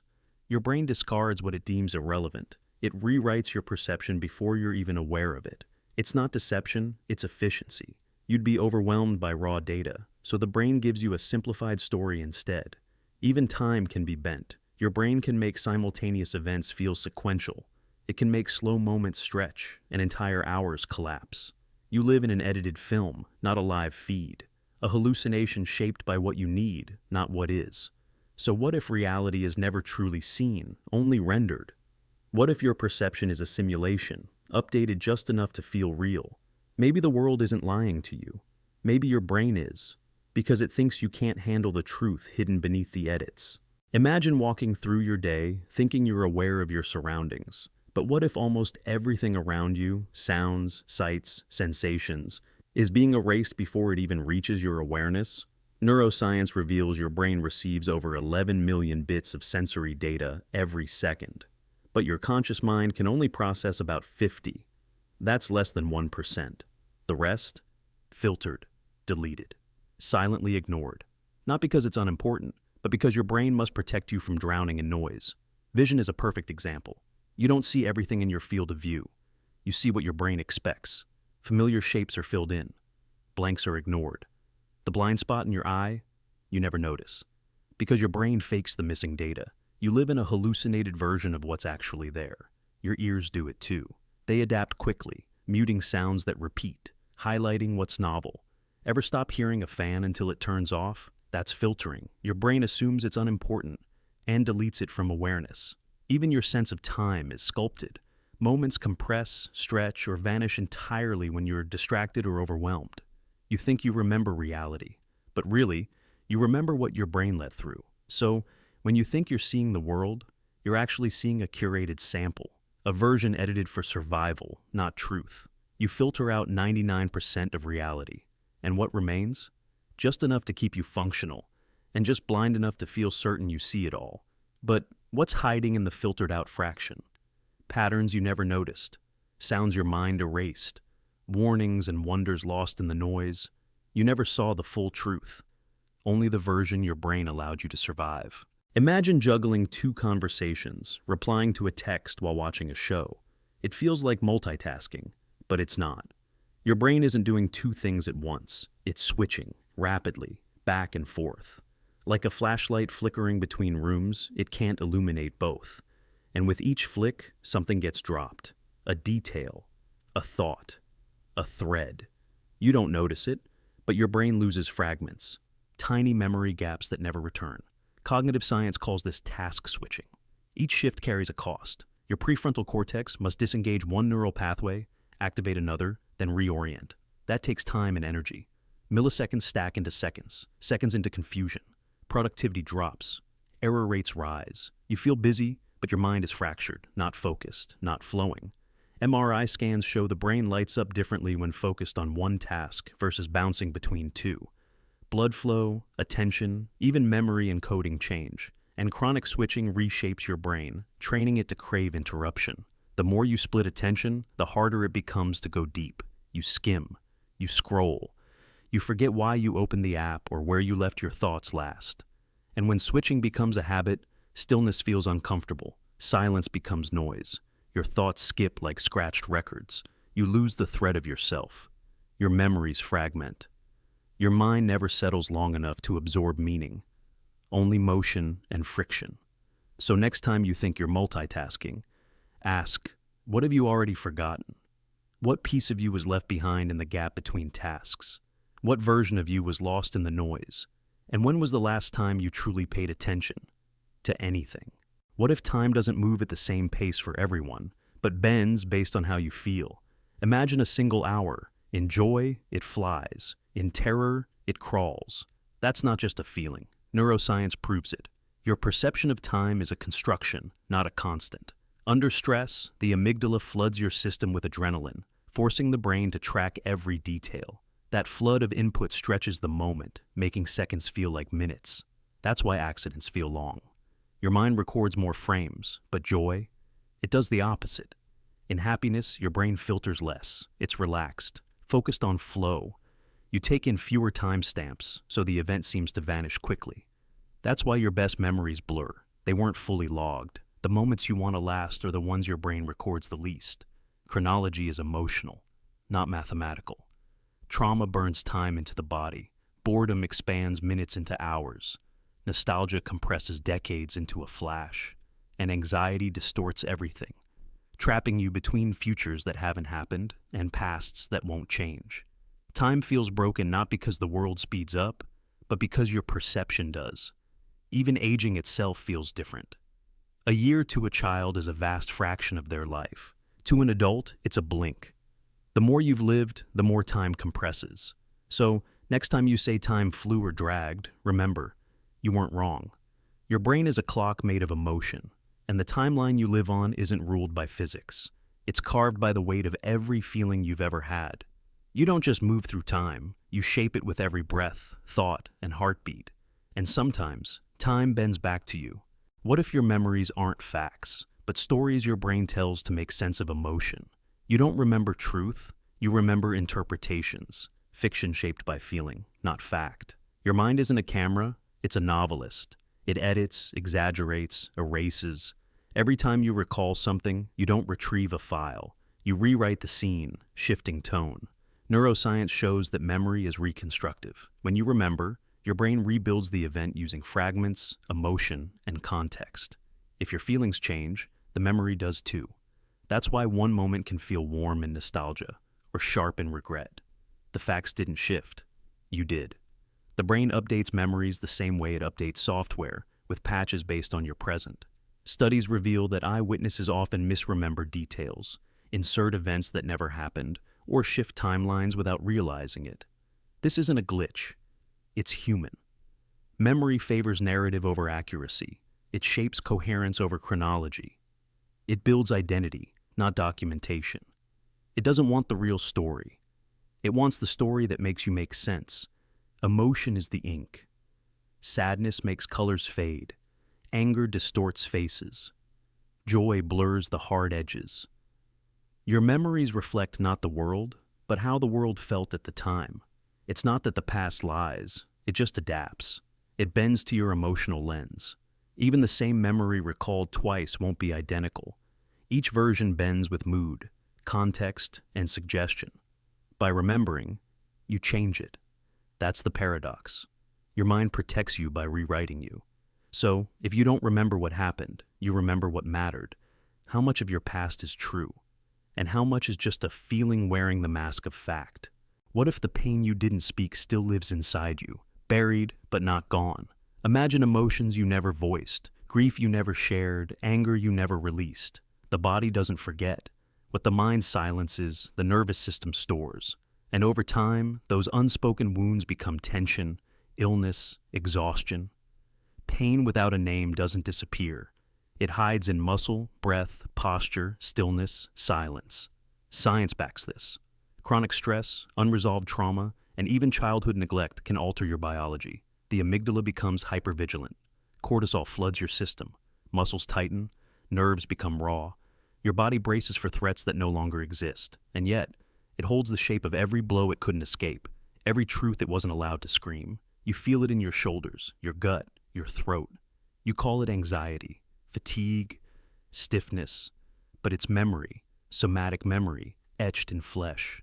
The past leaks into the present through symptoms you can't explain, because silence doesn't equal healing. It just reroutes the pain inward, where it simmers for years until your body can't hold it anymore, and it bursts in unexpected ways. This is why people break decades later, why old trauma resurfaces without warning. The body was never done telling the story.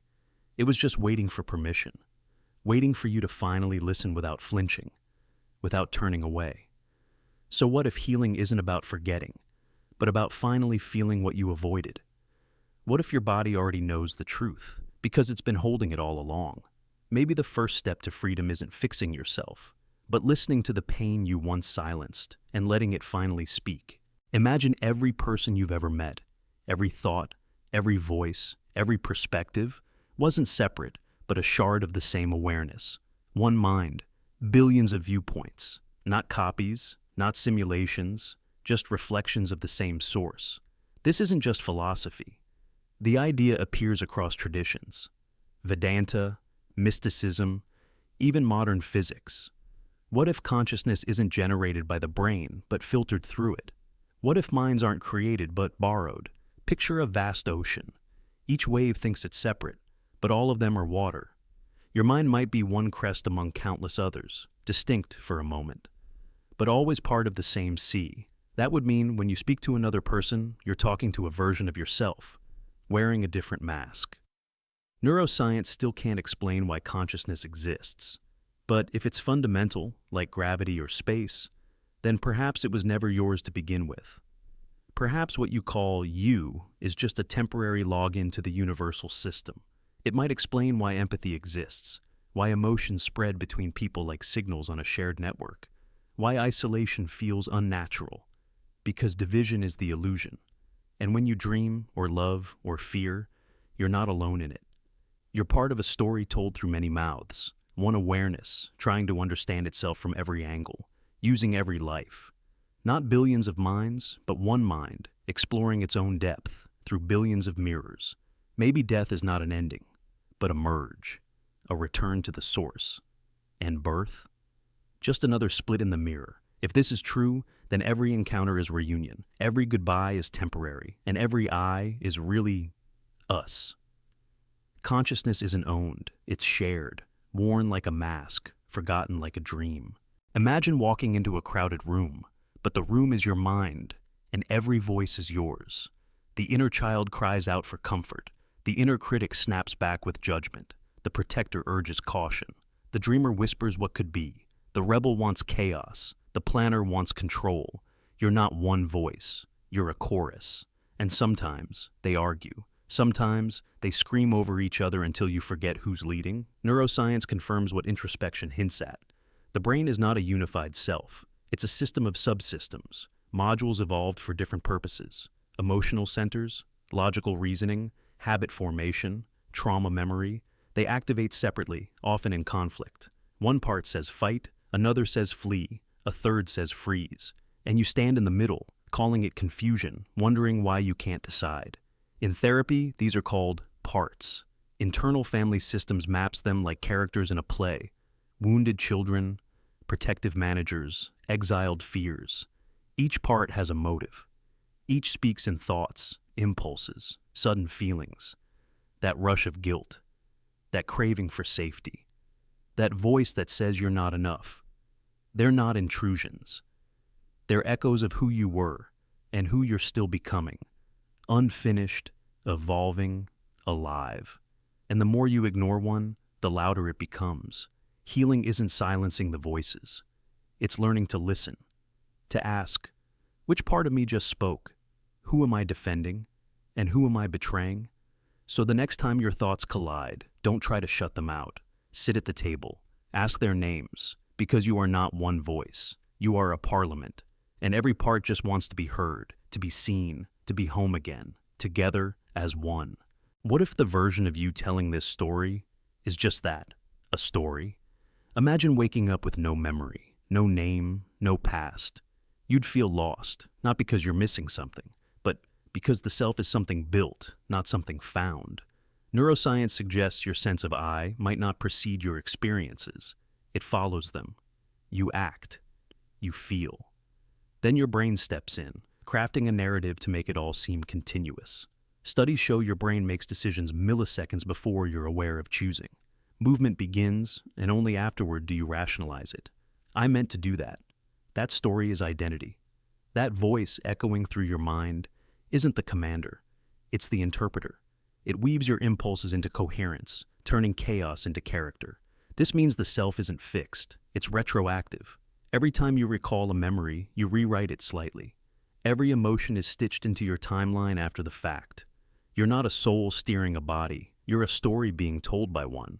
There may be no origin, no singular core, no first moment where you began.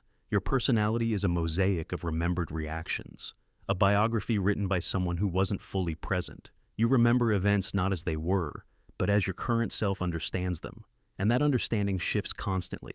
So, if you feel fractured, uncertain, layered, that's not dysfunction. That's the nature of being human. Maybe the real self isn't something you were born with. Maybe it's something you're still authoring, moment by moment. The pen never stops. The story is still unfolding, right now. What if your consciousness isn't something your brain creates, but something it receives? For centuries, we've believed awareness emerges from neurons firing in just the right pattern. But what if that's wrong? What if your brain is more like an antenna, tuned to pick up a signal that already exists, flowing through the fabric of the universe like a hidden frequency? Or some physicists and neuroscientists have begun to explore the idea that consciousness may be fundamental, a field like gravity or magnetism, present everywhere, waiting for a structure to receive it. Your brain, complex and ordered, might simply be one such receiver. In this view, damage to the brain doesn't destroy consciousness, it just distorts the signal, like static on a broken speaker. Studies in quantum biology have observed strange coherence in living systems, behaviors that suggest entanglement, non-locality, and patterns of awareness that go beyond classical explanation. Could consciousness be woven into reality itself? A resonance your brain aligns with, not a product it builds? Think about radio. A broken radio doesn't mean the broadcast stopped, only that the reception failed. Maybe death is like that. The body breaks. The receiver turns off. But the signal, awareness, remains, waiting for the next form capable of tuning in. If consciousness is received, not produced, then your thoughts may not be private, your awareness may not be yours, and your sense of I may be a temporary channel, shifting, fading, returning. So, what are you? A signal? A receiver? Or just the silence between broadcasts, briefly aware of tuning in before the dial of reality slips past your frequency? What if the brain's greatest survival tool is erasure? Imagine living through something so overwhelming that your mind doesn't record it, or locks it away so deeply it becomes unreachable. Some people forget entire years, not just details, but entire chapters of their lives. Trauma doesn't just leave scars, it can create voids that feel like erased time, like a part of you simply stopped existing without explanation. This isn't weakness, it's protection. Dissociative amnesia is a real, documented phenomenon. Under extreme stress, the brain can suppress or block memories as a defense mechanism. The hippocampus, which helps store memory, can shut down under pressure. The result? Time vanishes. People wake up months, even years later, unable to recall what happened, or where they were emotionally during that stretch of time. And it's not rare. Survivors of war, abuse, or sudden loss often report missing time. Children who faced violence may grow up with blank spaces instead of birthdays or holidays. And these memories don't always come back. Some remain lost forever, because the brain decided remembering was more dangerous than forgetting. But the body remembers. Flashbacks, nightmares, chronic fear, panic without a cause. These are echoes, clues from a story your conscious mind never got to read. Sometimes the memories return without warning. Sometimes they don't. Healing isn't always about unlocking them, it's about learning to live with the silence they left behind. So what if forgetting isn't failure, but survival? What if your brain chose amnesia, not as a flaw, but as mercy? Maybe some memories disappear, because your mind knew you couldn't survive keeping them fully intact. Imagine closing your eyes for the last time, and instead of silence, there's more, another awareness, a continuation. Not heaven, not memory, just being. Could consciousness survive death? Science doesn't know where consciousness begins. We can measure brain activity, we can observe neurons firing, but no scan has ever captured the thing that experiences, the I. We know when the heart stops, but we don't know when the self ends. Some near-death experiences suggest something lingers. People report vivid visions, sensations, encounters, even after clinical death. The brain shouldn't be active, but awareness seems to persist, if only briefly. Is it illusion, or is it a crack in the wall? Quantum theories propose that consciousness may not be bound to the brain at all. that it's a fundamental part of the universe, like time or space. If true, the body is just a vessel. Death is not the end. It's the shedding of a filter. And then there's the mystery of memory. Children recalling past lives, unexplained knowledge. Cultures across history whisper the same idea. Death is transition, not destruction. A door, not a void. If we don't know where consciousness comes from, how can we be sure it ends? Maybe the self is like a signal, and the body is just a receiver. Smash the radio, and the broadcast still exists. You might not vanish. You might dissolve into something vaster. Maybe when the body breaks, the mind doesn't end. It expands. Maybe you don't die. Maybe you wake up. Maybe consciousness is the universe noticing itself, temporarily focused through a human lens. When that lens breaks, the noticing continues, not as you, but as everything. Death might not close the book. It might turn the page. Imagine reading a book when your mind suddenly drifts, to lunch, to regret, to the sound outside. You didn't choose that. You didn't direct your attention. It left on its own. You think you control it. But really, you follow it. Your awareness moves like a leaf caught in wind, tugged by noise, memory, fear, desire. You are not the driver. You are the passenger, watching through the windshield of thought. Cognitive science shows attention is less about willpower and more about salience. What's loudest wins. What's brightest. What's moving. Your brain is wired to react, not command. Even in silence, your focus flinches. That's why mindfulness is hard. It's not about calm. It's about catching the drift, again and again, gently returning to the present without judgment. Neuroscience reveals attention operates through competitive networks. Different parts of your brain vote for control. The limbic system screams danger. The prefrontal cortex whispers logic. Your phone buzzes, and the vote is over. Dopamine pulls rank. Focus fractures. You think you looked up by choice. You didn't. That's why it's easier to scroll than to sit still. Why you reread the same line 5 times. Why some thoughts crash through without knocking. Your mind is porous, designed to be hijacked by novelty, by urgency, by instinct, by fear of missing something vital. But there's hope in awareness. The moment you notice the drift, you're already back. Not in control, but in contact. You can't hold attention like a tool, but you can return to it, like breath, like gravity, like home. So ask yourself, are you steering your focus or just riding where it goes, hoping to remember where you truly began? What if you aren't one person, but many, and you've been switching without noticing? Imagine how you speak to your parents.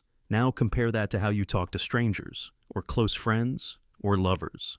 The shift is instant. Your voice changes, your posture adjusts, your thoughts rewire themselves to match the role required. But you don't plan it, you don't script it, it just happens. Psychologists call it code switching in language, but it's deeper than that. Your brain is a social machine, wired to survive by adapting. You become softer with some, sharper with others. You amplify confidence in one room and bury it in another. These aren't masks you consciously wear.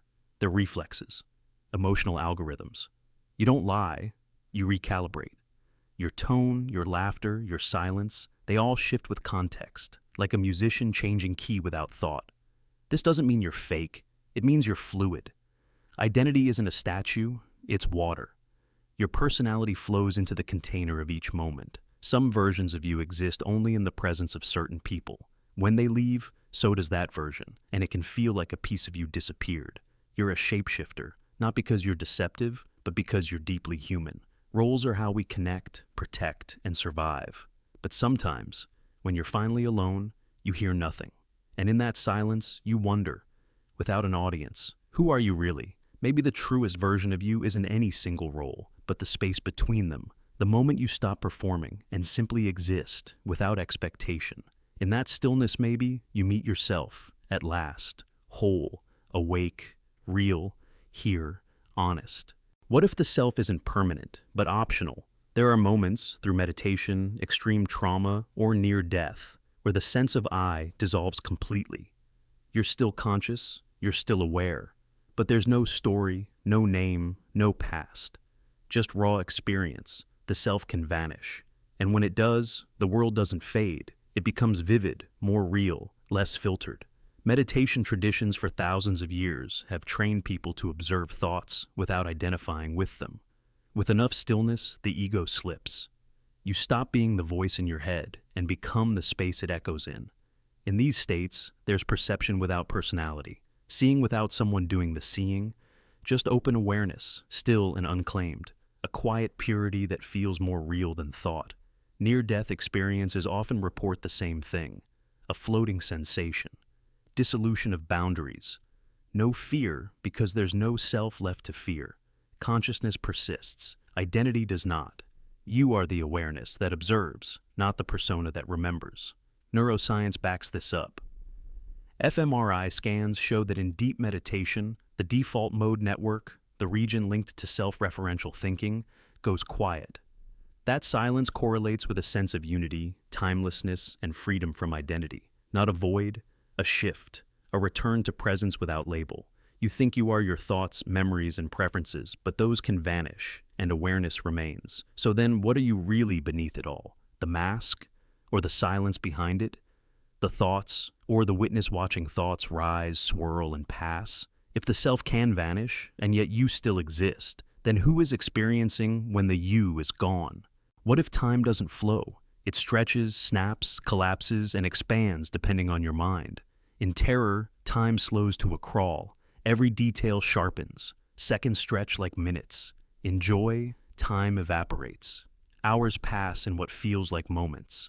But the clock hasn't changed. Your consciousness has. Time perception isn't fixed. It's fluid. And your brain is the artist, painting its shape moment by moment, based on what it feels, fears, remembers, or needs to survive. This isn't imagination. It's biology.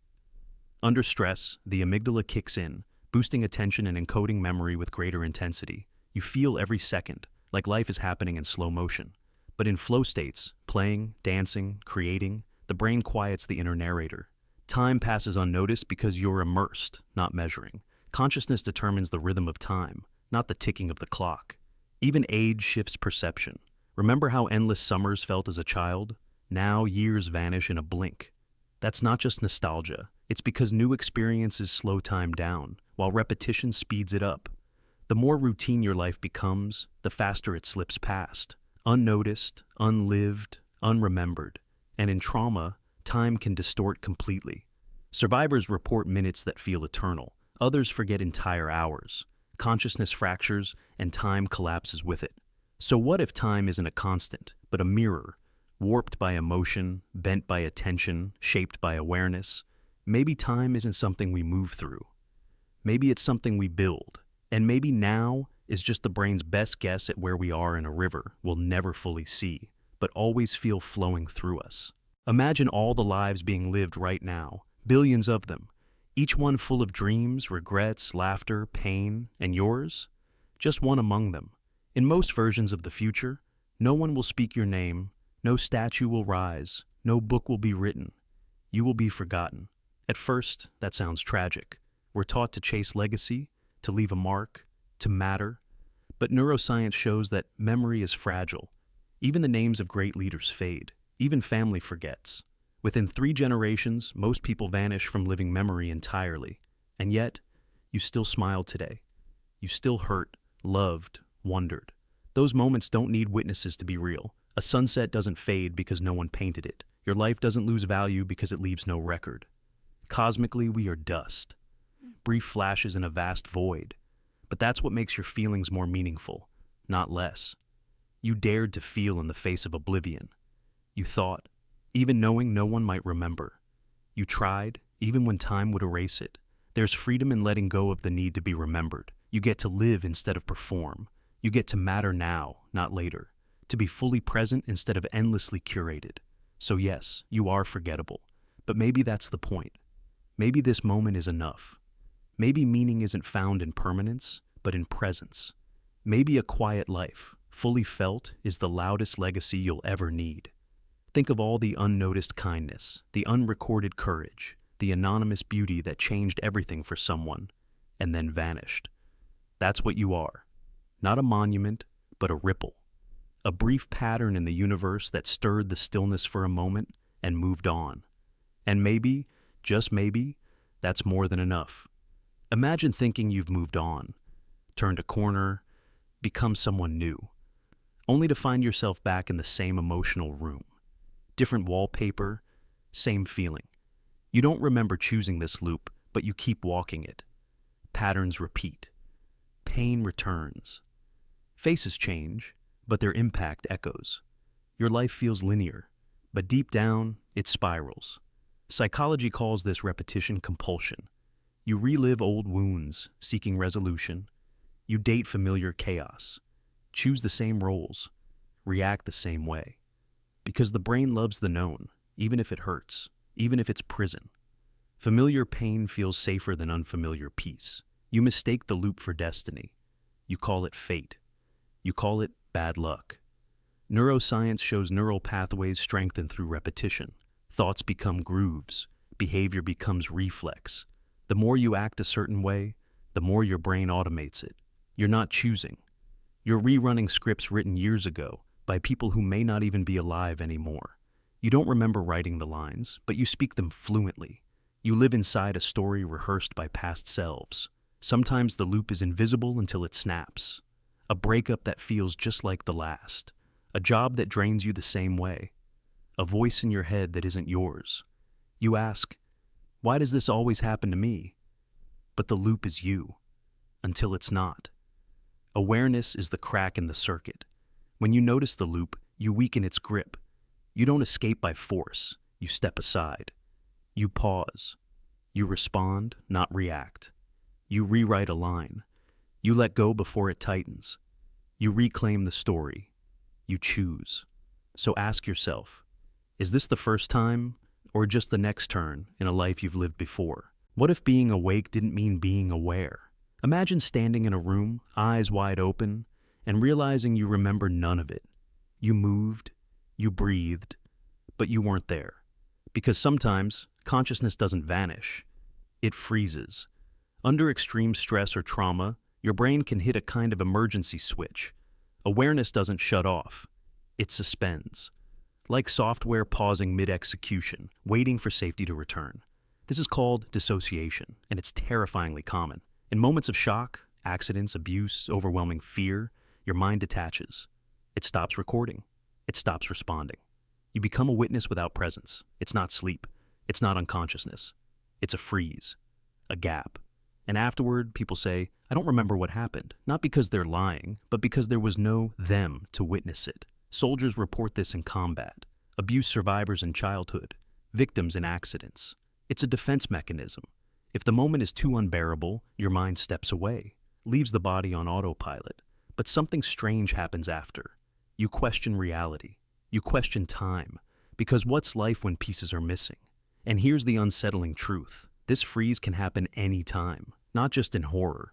Even in daily life, under emotional overload, you can disappear. Smiling at someone, nodding in conversation, while your core self waits quietly behind the curtain. Consciousness didn't sleep. It simply froze, watching through a layer of glass. And when it thaws, you're left wondering if you were ever really present at all. Maybe, just maybe, you weren't. But part of you was still watching, waiting to return unseen, fully alive. What if stillness isn't peace, but pressure? Awareness sounds like a gift until it turns against you. In silence, with no distraction, your mind reveals itself. Thoughts echo, fears surface, memories crawl out from where you buried them. And what begins as presence can become pain. Too much stillness, and awareness becomes unbearable. You stop witnessing thoughts and start drowning in them. Monks speak of the dark night of the soul. Psychologists call it derealization. Neuroscientists track it through overactive networks in the brain's default mode system. It's what happens when your mind loops without escape, when observation turns inward, endlessly, with no object to anchor it. You become aware of your awareness. You can't look away, and it starts to ache, like a light too bright to stare into. Think of sensory deprivation tanks. At first, peace, then strange colors, sounds, disorientation. Some feel calm, others panic, not because of the water or the dark, but because there's nowhere left to run from yourself. The body floats, but the mind spirals into its own labyrinth. Stillness exposes the scaffolding of the self. the defenses, the illusions, the loops. And sometimes, facing that raw structure without distraction can feel like too much, like holding fire with no gloves. The truth, when unbuffered by sound and motion, can burn. That's why people flee into noise, scroll endlessly, work obsessively, fill silence with anything. Because the mind, when unshielded, can be loud, sharp, and unkind, like a room filled with mirrors and no way out. So, if awareness is a mirror, what happens when you stare too long into it? And what might stare back if the silence never breaks? What if you never truly experience the present? Only its ghost. Imagine watching a sunset, feeling awe rise in your chest. But by the time your brain registers the color, the light has already shifted. The neurons have fired, the moment has moved on. You're always half a second behind. Always too late to catch now as it truly is. Forever chasing the edge of time that fades as you reach for it. Science confirms this.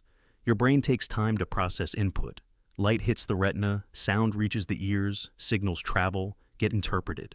Every experience you think you're having in real time has already ended. What you're seeing is the echo. What you're feeling is the reconstruction. The present doesn't arrive. It's recreated from fragments and stitched into a story you can live with. Even awe, beauty, joy, they're memories by the time you feel them. The brain edits, compresses, interprets. Your senses are fast, but your awareness is slower. You can never live in the exact moment you long for. The second you try to hold it, it slips like smoke between your fingers. This is why presence feels so fragile, why beauty hurts, why you cry in moments of joy, because somewhere, deep down, you know it's already gone. You're grieving the now while still living in it, aching for a moment that's already memory, and yet, you keep chasing it. That sliver of existence that disappears even as it arrives. You take photos, write poems, try to preserve what can't be preserved. So what if the only true experience is awareness of its passing? What if life isn't about holding the moment, but noticing its flight? Maybe the closest you'll ever get to now is realizing how little of it you get to touch. Imagine vanishing, not dying, but dissolving. Each night, the lights dim and you disband. Your memories slip into storage. Your personality flickers. The self unravels quietly. Sleep isn't just rest, it's reset. The person who lies down is not the one who wakes. You disappear, and a new version boots up. Similar, but never identical. Neuroscience shows that during deep sleep, brain activity changes dramatically. The prefrontal cortex, the seat of logic and identity, goes dark. Dreams arise from fragments. Memories are reshuffled, emotions are detached from context and rerouted. You forget most of it. Not because it didn't happen, but because it happened to a version of you that's now gone. Every morning is a rebirth. You inherit thoughts, habits, names. But you don't recall the moment of returning. No timestamp marks your reassembly. You just open your eyes and assume continuity, but the cracks show. You forget dreams. You wake with unexplained sadness, or joy, or fear. As if someone else wore your body overnight and left the emotions behind. And sometimes, it's not just emotions that vanish. A childhood memory. A detail from yesterday.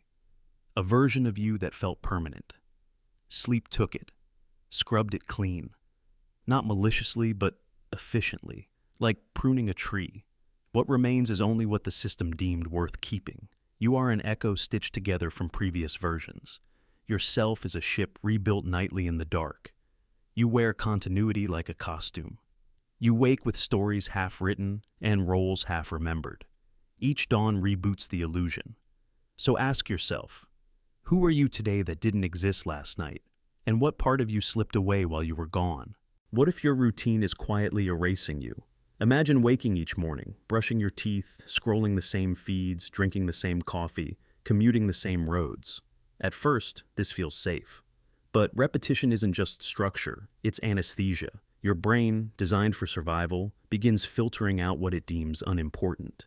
This neurological process is called habituation. When a stimulus repeats without changing, your mind stops registering it. That's why you forget how your soap smells, why your footsteps disappear beneath your awareness. Studies show novelty lights up the hippocampus and prefrontal cortex, regions tied to memory and meaning. That's why childhood felt longer. Every moment was new. But now, Weeks blur. You're not living less time, you're noticing less of it. Your brain edits the familiar, like a machine pruning experience into loops, discarding what it no longer deems useful. Autopilot feels efficient, but it disconnects you. The body moves, but awareness sleeps. Emotions dull. Choices fade into reflex. Life turns into a loop you don't remember entering. To break the spell, you must interrupt the pattern. Walk a different path. Say something you've never said. Sit in discomfort. Let silence stretch. Let rain soak your face without reaching for shelter. Touch something cold and don't pull away. Watch strangers. Change the order. Pause on purpose.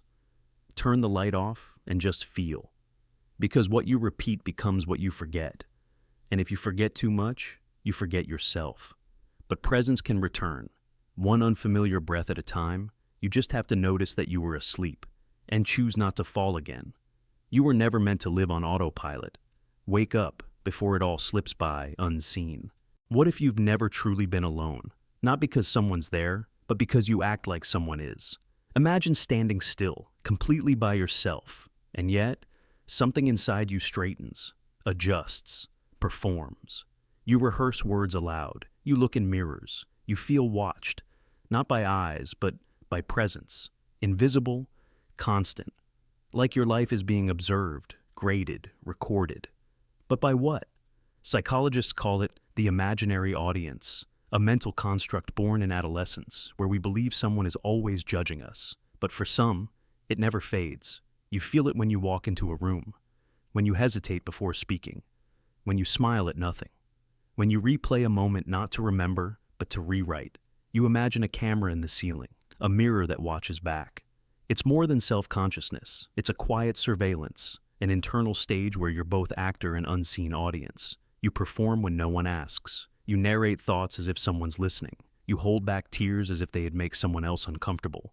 But there's no one there, right? Or maybe it's ancient, evolutionary, a leftover from when eyes in the dark meant predators, danger, survival. Maybe the watcher isn't psychological, but primal. Not a person, but a pressure. A haunting sense that your story is not just yours. And when the room falls silent, when the lights go out, when you pause and feel the air tighten, it's there, watching, not to judge, just to witness. And that's why, even alone, part of you always performs. Because you might not be the only one listening or watching. Something always watches, always present, always waiting, always watching you, always silently near. What if your words aren't chosen, but recycled? What if the way you speak, the phrases, the tone, even the pauses, isn't fresh thought, but instinct in disguise? You speak in loops, not just linguistic patterns, but emotional ones. The words you use today are echoes of old survival instincts, scripts passed down, shaped by fear, need, and belonging. Language feels conscious, but much of it isn't. It's reactive. In danger, your voice sharpens. When you're uncertain, it softens. You ask questions not just to seek truth, but to be safe. You apologize to avoid exile. You agree to stay included. These aren't strategies. They're inherited code, spoken by ancestors who lived or died by how they spoke. Studies in psycholinguistics show that our most common phrases are emotionally charged and socially strategic. We mimic family speech patterns, absorb cultural rhythms, repeat trauma-coded responses. You think you're expressing yourself. But often, you're reenacting, acting out emotion through phrases practiced over generations. Ever wonder why you say "I'm fine" when you're not? Or why your voice changes around authority? These aren't lies. They're old programs running beneath awareness. They're protection, not precision. Speech loops help us survive, but they can also trap us. You say the same lines in arguments, using the same tone, the same defenses, the same retreat. You apologize the same way. You tell the same story about yourself, again and again. Until one day you notice the script hasn't changed in years. So if you speak in loops, if your voice is a hand-me-down, who wrote the script? And what happens when you finally stop mid-sentence and ask, is this really me speaking? What if your reflection isn't truly you, but a delayed echo, warped by glass and time? Every time you look in the mirror, you think you're seeing yourself in real time, but you're not. There's a delay. Tiny, imperceptible, but real. Light bounces off your face, travels to the mirror, reflects back, enters your eyes, and is processed by your brain. By the time you register the image, the moment it captured is already gone, vanished before you even knew it existed. It gets stranger. The image is reversed. Left is right, right is left. Your brain compensates, but not perfectly. This mirror self is familiar yet subtly wrong. Your expression, your movements, your presence, they're always slightly outdated. You're not looking at the you that is. You're seeing the you that was, just milliseconds ago, yet it feels immediate, intimate, hauntingly personal. Scientifically, it's unavoidable. Neural processing takes time. Perception isn't instant. You live life slightly behind. Even direct sight carries a delay, but in mirrors, it's magnified by the distance light travels and the time it takes your brain to make sense of it. You've never seen yourself as others do, not once, not directly. You know your face only through reflections, photos, and filtered perception. You're a stranger wearing your own skin. This may be why mirrors feel eerie at times, why some moments feel off. They reveal a version of you that looks back with the illusion of simultaneity, but silently lags behind. A temporal shadow you mistake for the real thing. So what if your reflection is a memory disguised as a moment? What if every glance in the mirror is a quiet reminder, even when you're watching yourself? You're already gone? Imagine someone tells you to just be yourself. But who is that exactly? The version that laughs too loud with friends? The one that folds inward under pressure? The voice you use with strangers? Or the one that cries alone?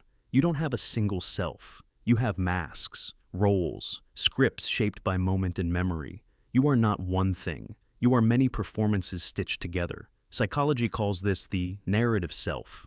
It's not stable. It's a story. A story your brain rewrites constantly to make sense of choices, regrets, desires. You think there's a core you, but what you call identity is just the echo of past behaviors filtered through emotion and context. Your present self is a reaction, not a truth. The self is performance, curated by context and memory and necessity. Neuroscience reveals no central self-node in the brain. Identity is scattered, smeared across networks. Decision-making, memory, emotion, language. Change the chemistry, and you change the self. Drugs, trauma, aging, they don't reveal the real you. They create new ones, each as real and unreal as the last. That's why you feel different around different people, why your voice changes without thinking, why you sometimes don't recognize yourself in old photos, not because you've lost who you are, but because you were never singular to begin with. You're a prism, refracting based on who's looking, what's happening, and what's still hurting. You are shaped in real time, rewritten every breath, every step, every scene. So, next time someone says, be yourself, ask, which one? And how would I even know if they were ever truly mine? What if your sense of self is a carefully crafted illusion? Imagine your entire identity, your name, memories, likes, and dislikes, wasn't a stable truth, but a story your brain writes to make chaos feel coherent. Neuroscience suggests that the self isn't a thing. It's a narrative, a looping fiction assembled from fragments of memory, emotion, and perception. The narrator in your head? That voice is just a translator, not the truth. The brain stitches these stories together to keep you functional. Without them, decisions collapse, morality unravels, consciousness needs fiction to survive. But sometimes, the story turns dark. You replay failures, you magnify shame, you invent reasons why you're unworthy, and believe them. These aren't facts, they're edits. Selective scripts you mistake for reality. In trauma, the brain rewrites the self as broken because it needs a reason for the pain. You weren't weak. You were human. But the fiction said otherwise. And when fiction repeats, it becomes identity. You say, I've always been like this, but that's just a tired line in an old chapter. To rewrite yourself, you must first doubt the author. Interrupt the narrative. Ask, who told this story? Why did I believe it? Then write new pages, ones where you are not your past, but your possibility. Memory is editable. The future is unwritten. The story can change in a heartbeat if you let it happen now, and the self, it's not lost. It's just buried, under years of well-practiced lies, but it's waiting. It remembers how to speak before the fiction began. Listen closely. The truth is still alive beneath the noise, whispering the way home. You are not the wound. You are the one who heals now. What if part of you is already gone, and you're still mourning its absence? Imagine a version of you that laughed louder, loved differently, or believed in things you don't anymore. That version didn't vanish in a single moment. It eroded slowly, through heartbreak, through choices, through days you can't remember but still carry. And yet, you never had a funeral for them. Change doesn't always feel like growth. Sometimes it feels like death, like shedding skin that still feels warm, like losing a home you didn't know you'd built inside your chest. You look at old photos and wonder how that smile felt. You reread old messages like ghost stories. You carry memories that don't fit your shape anymore. And deep inside, something aches for the person who held them. Psychologists call it ego death, a restructuring of identity so deep it mimics grief. You weren't wrong to feel lost. Transformation doesn't always announce itself with celebration.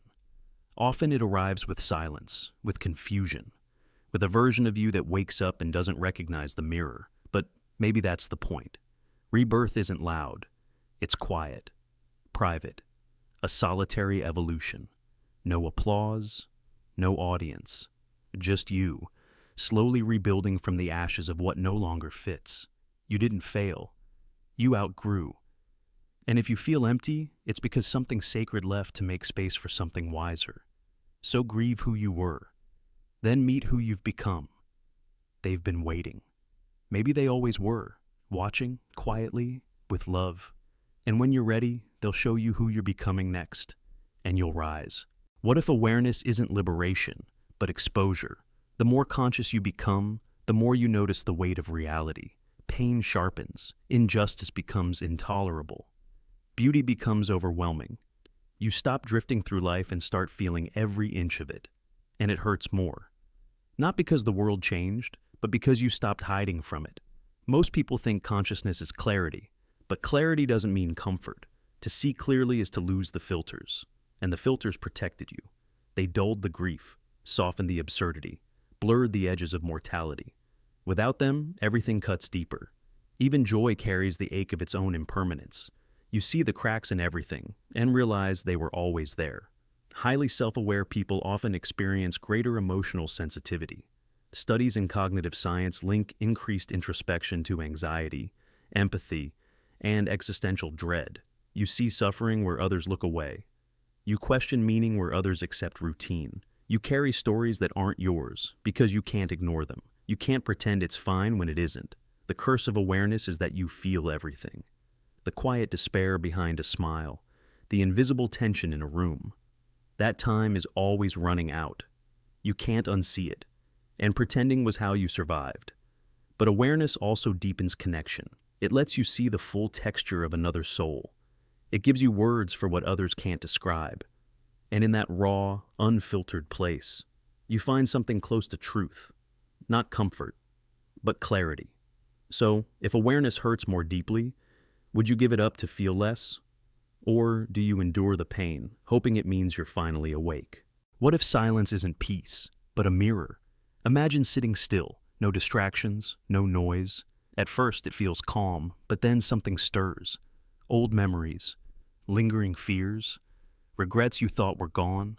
In the quiet, everything you buried begins to rise.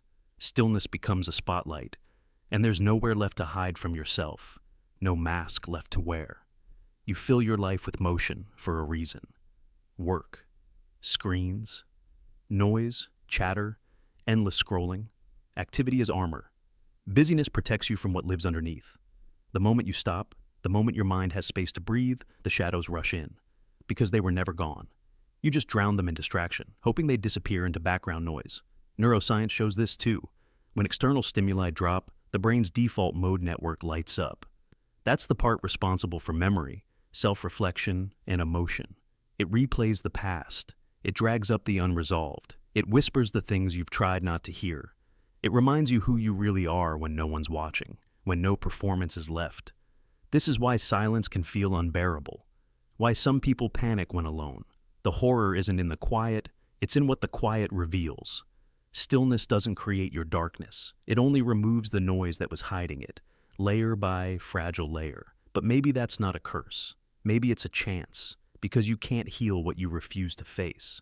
So what if silence isn't your enemy, but your teacher? What if the stillness you fear is actually the truth calling your name? Maybe the monsters in the dark aren't here to haunt you. Maybe they've just been waiting for you to finally listen and come home to yourself. Imagine hearing the same words every day. You're not good enough. You always fail. No one cares. At first, you resist. You argue. But slowly the words wear grooves in your mind. You stop noticing them. You start believing them. Repetition rewires thought. Thought calcifies into belief. And belief becomes self. Neuroscience proves this. Repeated neural firing strengthens connections. Hebb's law. Neurons that fire together wire together. It doesn't matter if the message is true. It only matters that it's repeated. Like footsteps in snow, each pass deepens the path until it becomes the only way forward. This is how propaganda works, how trauma imprints, how affirmations function.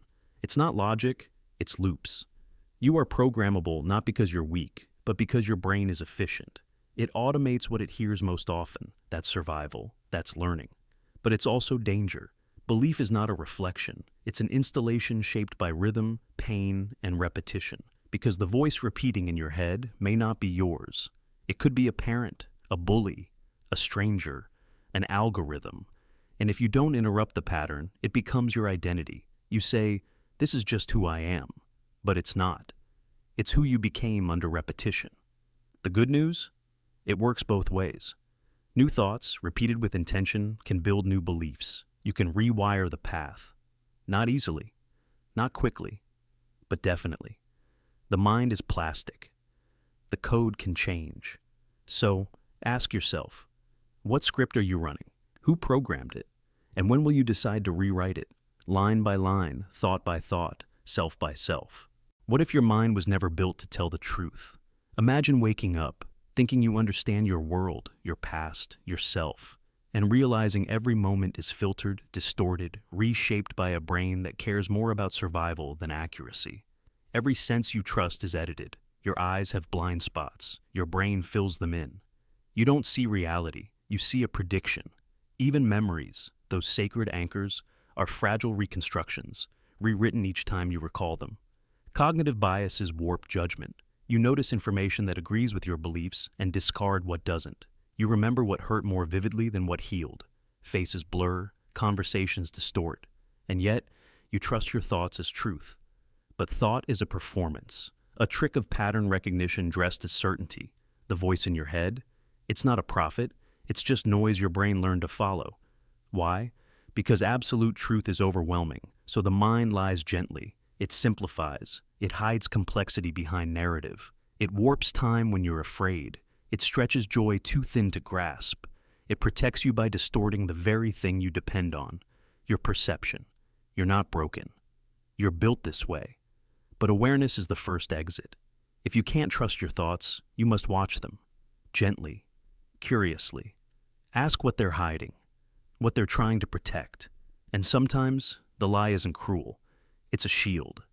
But even shields can become cages. To see clearly, you must first admit, the mind you live inside lies with love. And sometimes, truth waits in silence, beneath the noise your mind invents to keep you safe. And when you're ready, it will meet you, without illusions, without fear. What if you're not the one telling the story, but the one living it, confused, trying to keep up? Imagine your thoughts, decisions, even memories not as authorship, but reaction. You feel like the narrator, but you're not. You're the character. And the plot unfolds without your consent, page by invisible page. Neurologically, this may be more true than we realize. Studies show the brain often makes decisions milliseconds before we become aware of them. The conscious mind doesn't lead, it interprets. It explains after the fact. Like a narrator trying to sound wise while reading lines it didn't write. The plot is written below your awareness by biology, emotion, habit. That inner voice, it narrates, but it doesn't control. The real script lies beneath the cortex, in the tangled web of emotion, instinct, memory, and past wounds. You act, then justify. You move, then explain. The story unfolds, and only afterward do you say, "This is who I am," but you're describing the character, not the author. And what if there is no author? What if the I is a mask the brain wears to make chaos sound coherent? A survival mechanism. a story stitched from fragments to feel solid, to feel real, even if it's fiction. This is why people surprise themselves. Why you look back and wonder, why did I do that? Because the self is a reader, not a writer. The voice is not the pen. You follow a script that no one fully understands, not even you. So what if the story is bigger than your role? What if meaning isn't created by the character, but revealed by the journey? Maybe the truest thing you can do is live the line you're given and learn what it means along the way. What if who you are isn't new, but reused? Your brain recycles identity. You reuse emotions, patterns, expressions, over and over, thinking they're new. But they're echoes. Familiar responses dressed in new clothes. You're not living a fresh moment. You're often living a rehearsal. You get angry in the same rhythm. You smile the same way you did as a child, even if the reasons changed. You tell different stories, but use the same tone, the same posture, the same internal script. You think it's growth. Sometimes it's just repetition. A loop with slightly new scenery. Neurologically, identity is efficient. The brain conserves energy by reusing emotional and behavioral circuits. If sadness once led to withdrawal, it'll trigger the same escape next time. If laughter protected you in a room full of tension, your body will summon it again, even when the danger is gone. You're not always reacting to the present. You're reenacting the past. You call it instinct. Sometimes it's inertia. Your sense of self is partly habit. Personality is partly memory. You think you're deciding who you are, but often you're following grooves carved long ago.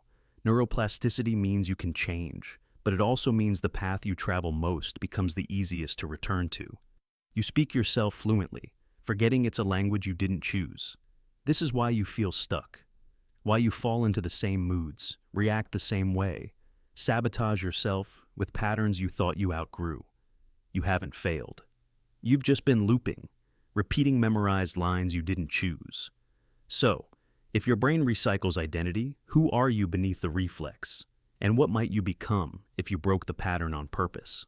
What if you're not the one telling the story, but the one living it, confused, trying to keep up? Imagine your thoughts, decisions, even memories not as authorship, but reaction. You feel like the narrator, but you're not. You're the character. And the plot unfolds without your consent, page by invisible page. Neurologically, this may be more true than we realize. Studies show the brain often makes decisions milliseconds before we become aware of them. The conscious mind doesn't lead, it interprets. It explains after the fact. Like a narrator trying to sound wise while reading lines it didn't write.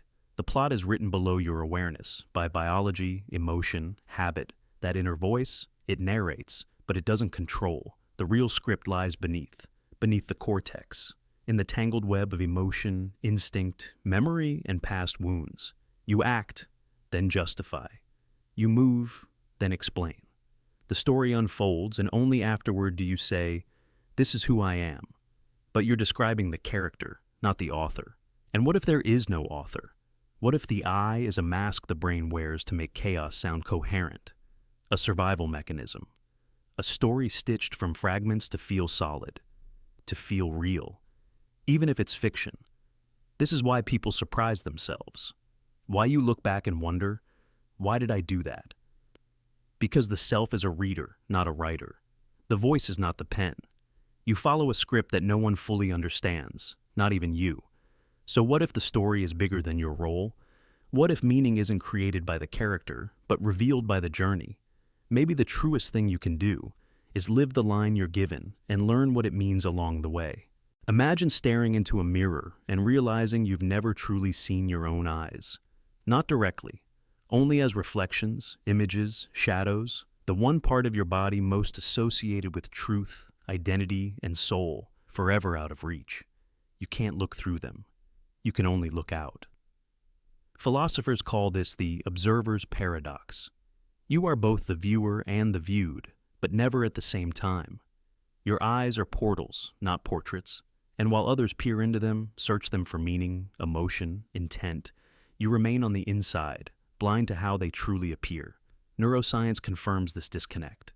Your brain processes the world through your eyes, but it never renders the eyes themselves. They are the source, not the subject. You perceive everything except the tool doing the perceiving. This asymmetry is unsettling and deeply human. It's why we rely on photos, mirrors, and other people to show us who we are. But those too are filtered, distorted. A photograph is a captured gaze, frozen from one angle. A mirror is reversed. No matter how hard you try, you are always guessing what others see. You are both known and unknown, especially to yourself. Maybe that's why the eyes are so mysterious, because the most intimate truth we possess, the gateway to our thoughts, is something we can never experience firsthand. You're the only one who never meets your own gaze, who never truly sees themselves blink, cry, widen in wonder. You're both the ghost and the window. You are looked at, never known. You remain unseen by self, unknowable to self. So ask yourself, if the eyes are windows to the soul, but yours are windows you've never looked through, then how do you know who's inside? What if the ghosts that haunt you aren't dead, but versions of yourself still echoing through your mind? Imagine walking into a room and suddenly feeling shame without cause. You hear a name, and your chest tightens. You avoid a mirror, not because of how you look, but because of who you remember being. These aren't random triggers. They're memories with unfinished sentences, versions of you that never got closure. Your past self haunts you because it never truly died. The angry one, the scared one, the one who made the mistake, they all linger, walking half alive through your present. Not to harm you, but to be acknowledged. Neuroscience calls this pattern retrieval. When the brain reactivates stored emotional states, it doesn't just remember, it relives. You are chased by choices you no longer endorse, mannerisms you've outgrown, thoughts you once believed were absolute, and yet they reappear in quiet moments, in dreams, in your voice when you're too tired to edit it. The self is not a straight line, it's a spiral, and every loop drags old pieces upward. But haunting isn't possession. You are not trapped. You can sit with these ghosts, name them, even thank them. They helped you survive things your present self might not understand. The pain wasn't pointless. It just didn't know how to end. You carried it because no one else could. You adapted because you had to. Your past doesn't want to reclaim you. It just wants to be seen. And once it is, it can finally rest. That's when haunting becomes healing. That's when the chasing stops. And you can breathe again, as someone entirely new, formed from the ashes of who you used to be, still becoming beautifully more alive, whole. What if you're not really living forward, but cycling in place, looping through the same story under a new name? Imagine waking up with no memory of yesterday, yet somehow carrying all its weight, a heaviness, a reflex, a pain you can't explain. That's not imagination. That's residue. Your consciousness might not be moving linearly. It might be trapped. Neuroscience suggests memory isn't just a record of the past, it's a prediction tool. And when patterns repeat, the brain shortcuts to safety, routine, familiarity. But what if that shortcut becomes a prison? You keep choosing the same relationships, the same failures, the same fears. Not because you want to, but because the loop demands it. It whispers, "This is who you are." Some call it trauma looping, others call it karma. But deep down, you feel it. The repetition, the déjà vu, the moments that mirror themselves across time like glitches in a broken simulation. You try to grow, and yet you land in the same emotional hallway, staring at the same locked door. And here's the terrifying part. What if this version of you can't escape? What if freedom only exists outside the pattern, but you've never seen the edge? You think you're evolving, but maybe you're just treading water in a sealed tank of identity, scripted reactions, and ancestral echoes. Maybe your thoughts aren't your own. Maybe your path was chosen long before you opened your eyes. But if you're asking the question, if you felt the loop, then something inside you is already trying to break it. That might be the first crack in the glass. Once a crack forms, even the strongest loop can begin to shatter. Slowly, then all at once. And then you awaken. Different. What if distraction isn't just habit, but survival? Your mind resists stillness. It panics when there's nothing left to distract it. Silence doesn't soothe, it exposes. And exposure feels like danger because it strips away the illusions that kept you comfortable. The human brain evolved in chaos. Noise meant life. Movement meant safety. Stillness meant vulnerability. So your nervous system treats quiet not as peace, but as threat. When there's nothing to process, no noise, no task, no scroll, your mind creates noise on its own. Worry, regret, planning, doubt. Not because you're broken, but because silence activates old alarms meant to keep you alive. Stillness brings the spotlight inward. Without distraction, you notice the ache in your chest, the questions you've avoided, the unresolved thoughts looping in the background. Meditation beginners often report discomfort, restlessness, even fear. Not because something's wrong, but because something's finally visible. Your mind wants movement. It loops, it fills, it hunts, it scans for input. And when you take all that away, it flails, trying to anchor itself to anything. Stillness threatens identity. Who are you if you're not doing? If you're not reacting? If you stop rehearsing the story? But underneath the panic is presence, a space not filled, but open, still, alive. If you can stay long enough, the noise burns out. What's left isn't emptiness, but clarity, the clarity that comes after the storm, when you hear yourself again. So the next time your mind resists stillness, don't run. Sit with it. Let it tremble. Let it whisper the truth. Ask why silence feels unsafe, and what it's trying so hard to protect you from ever seeing. What if consciousness doesn't come from the brain, but flows through it like a signal? Imagine your mind not as the source of awareness, but as the receiver, a tuner, a lens. The thoughts you claim as your own may be echoes of something much older, much larger, like radio waves passing through flesh, whispering across time and space, arriving from a source you can't name. It sounds mystical, but it's a real question in science and philosophy. Despite decades of research, no one has located the origin of consciousness. Neurons fire, chemicals react, but awareness remains unexplained. The mind processes information, but where does the experience of being come from? How does matter wake up? What flips the switch from unconscious to aware, from machinery to self? Some physicists and neuroscientists now suggest a radical idea, that consciousness might be a fundamental property of the universe, like space or time, not something the brain produces, but something the brain detects, like a TV receiving a broadcast. Damaged sets distort the signal, but the source remains untouched. Maybe your mind is just tuned into a frequency we can't fully map. And if that's true, then maybe consciousness isn't locked in your skull at all. Maybe it's everywhere, in trees, in animals, in atoms and oceans and empty space. Maybe you're not thinking, but being thought. Not imagining, but being imagined by something vast and ancient. So what if the voice in your head isn't entirely yours? What if your awareness is just a window, briefly open, to a field that was always there? Maybe when the brain goes quiet, the signal doesn't end. It just returns to where it came from, back into the infinite silence. Imagine thinking you're done, over it, past it, healed, and then it hits you again. Same ache, same thought, same hollow space. You wonder, did I not heal at all? But healing was never about erasure. Pain doesn't vanish. It resurfaces, differently, softly, or sometimes sharper, until you finally change the way you carry it. Psychology shows that trauma loops in patterns. The brain doesn't sort memory chronologically. It sorts emotionally. Triggers pull you back not because you're weak, but because your mind is trained to protect. It replays what hurt, not to punish, but to prepare. The cycle continues until the lesson is integrated, not avoided. Emotions often feel like echoes, not clean breaks. Neuroscience backs it. Emotional memory lives in the amygdala. When you face the same feeling again, your brain scans old blueprints. If the new response is different, calmer, slower, kinder, it rewires the circuit. Healing isn't linear, it's recursive. You spiral through again, but from a new vantage point each time. That shift, even when it's small, is the turning of the key. You grow by revisiting. You heal by responding differently to the same old pain. The memory stays, but your relationship to it changes. That's healing. Not forgetting, but holding it with strength instead of fear. Choosing to breathe through instead of break under. Choosing softness where there was once armor. Choosing grace over resistance. That is growth. That is survival. That is reclamation. So, next time it comes back, don't say, "I'm back at the beginning." You're not. You're just walking a familiar path with new steps, and this time, you know how not to fall.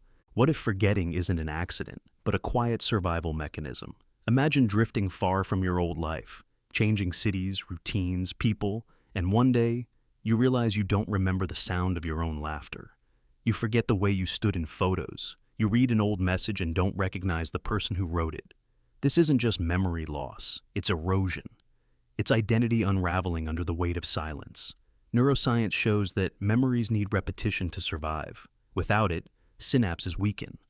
Whole chapters of your life fade, not in flames, but in dust. And the longer you go without saying your name out loud, the more it stops feeling like yours. Your face in the mirror becomes a stranger's. You wonder if you were ever real, or just a role you played too long. Time doesn't just heal, it erases. Distance dulls detail, and silence, prolonged, intentional, or accidental, is the final scalpel. It severs the narrative. It pauses the voice that once defined you. This is how people disappear while still breathing. Identity needs friction, connection, reflection. When life becomes still, you lose the contrast that shaped who you were, but there's a strange mercy in it. You can choose what fades. You can allow the painful pieces to rot quietly, unrehearsed. You can rebuild. But to do that, you must speak again. Write again. Reach for someone. Touch the past gently. Not to relive it, but to understand what it took to survive it. Because yes, you can erase yourself, but you can also return. Different. Fractured. But yours again. The question is, when? And when you return, you won't be who you were, but maybe, just maybe, you'll be someone you finally recognize fully. What if the ghosts that haunt you aren't dead, but versions of yourself still echoing through your mind? Imagine walking into a room and suddenly feeling shame without cause. You hear a name, and your chest tightens. You avoid a mirror, not because of how you look, but because of who you remember being. These aren't random triggers, they're memories with unfinished sentences. Versions of you that never got closure. Your past self haunts you because it never truly died. The angry one, the scared one, the one who made the mistake. They all linger, walking half alive through your present. Not to harm you, but to be acknowledged. Neuroscience calls this pattern retrieval. When the brain reactivates stored emotional states, it doesn't just remember, it relives.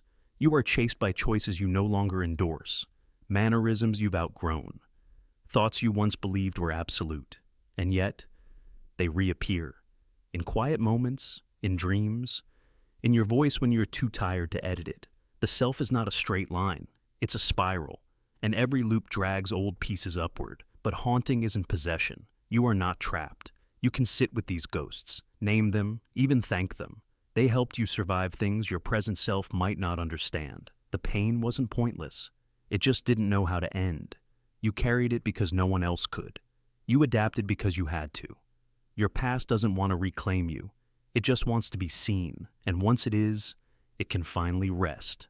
That's when haunting becomes healing. That's when the chasing stops, and you can breathe again as someone entirely new, formed from the ashes of who you used to be, still becoming beautifully more alive, whole. What if the performance never ends? Not even when you're alone. You rehearse lines in the mirror, you polish your voice, you edit your facial expressions while walking alone. You perform for yourself. You think it's just thinking. But it's rehearsal. And rehearsing means there's an audience. So, who are you doing it for? We believe authenticity lives in solitude, that the real self appears when no one's watching.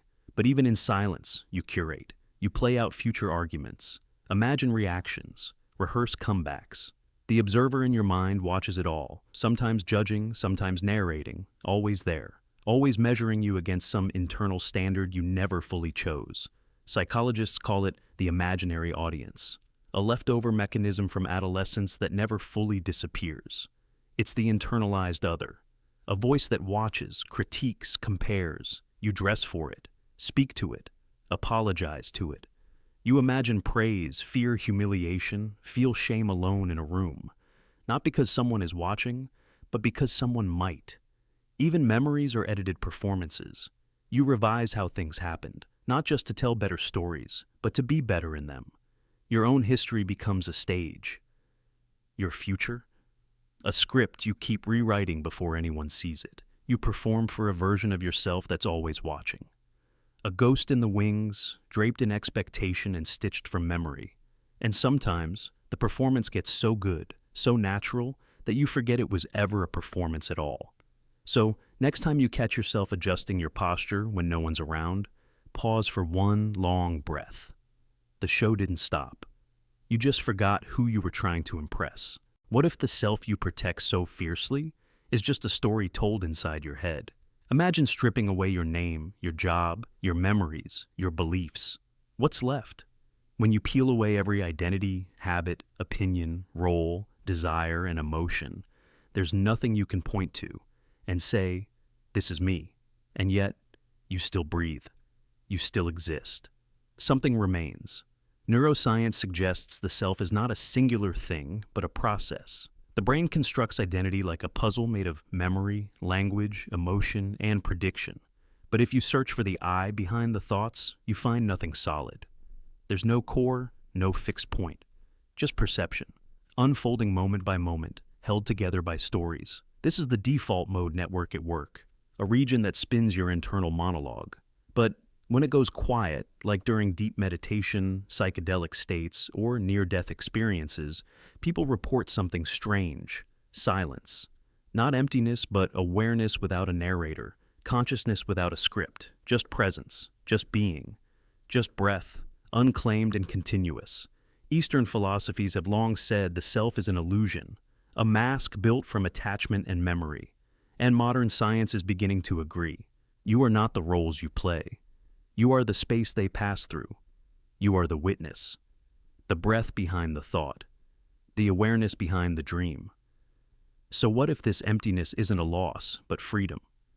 What if the truth of who you are isn't a voice, a name, or a title, but the awareness beneath it all, the stillness behind the noise, the breath that keeps going even after the story ends?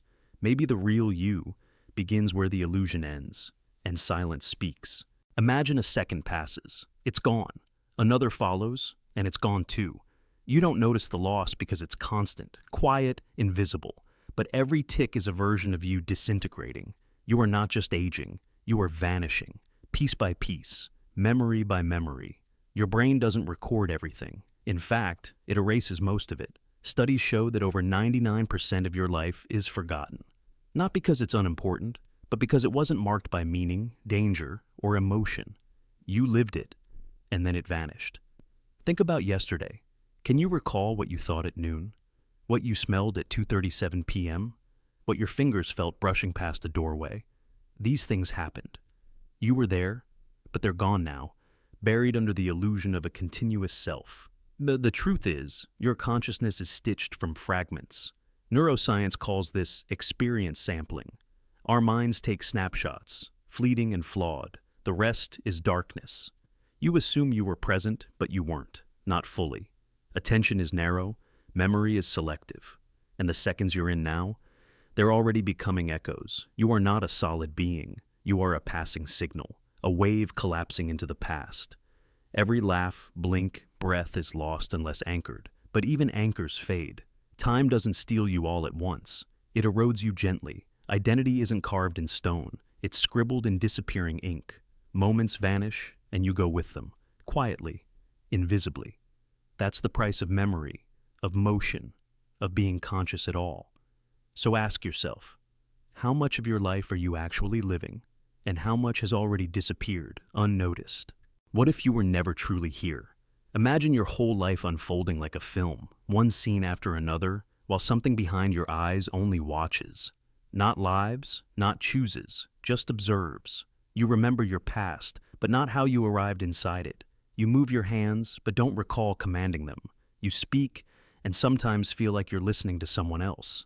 Neuroscience suggests that consciousness is a construct, a delayed illusion stitched together from fragments of input. You think you live in real time, but your brain edits your perception before you ever notice it. You feel like you decide, but decisions rise before awareness. The you think is steering the ship. It's a narrator catching up.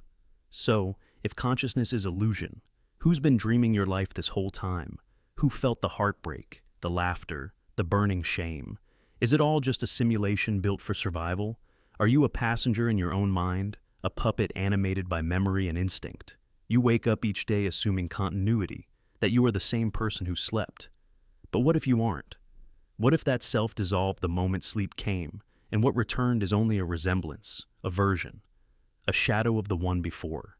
And what if you've never been whole, just scattered reflections orbiting a story no one remembers writing? Maybe that's why you feel the blur, the distance between your voice and your thoughts, the silence behind your eyes. Maybe you were never truly here, only watching through a glass that thinks it's alive.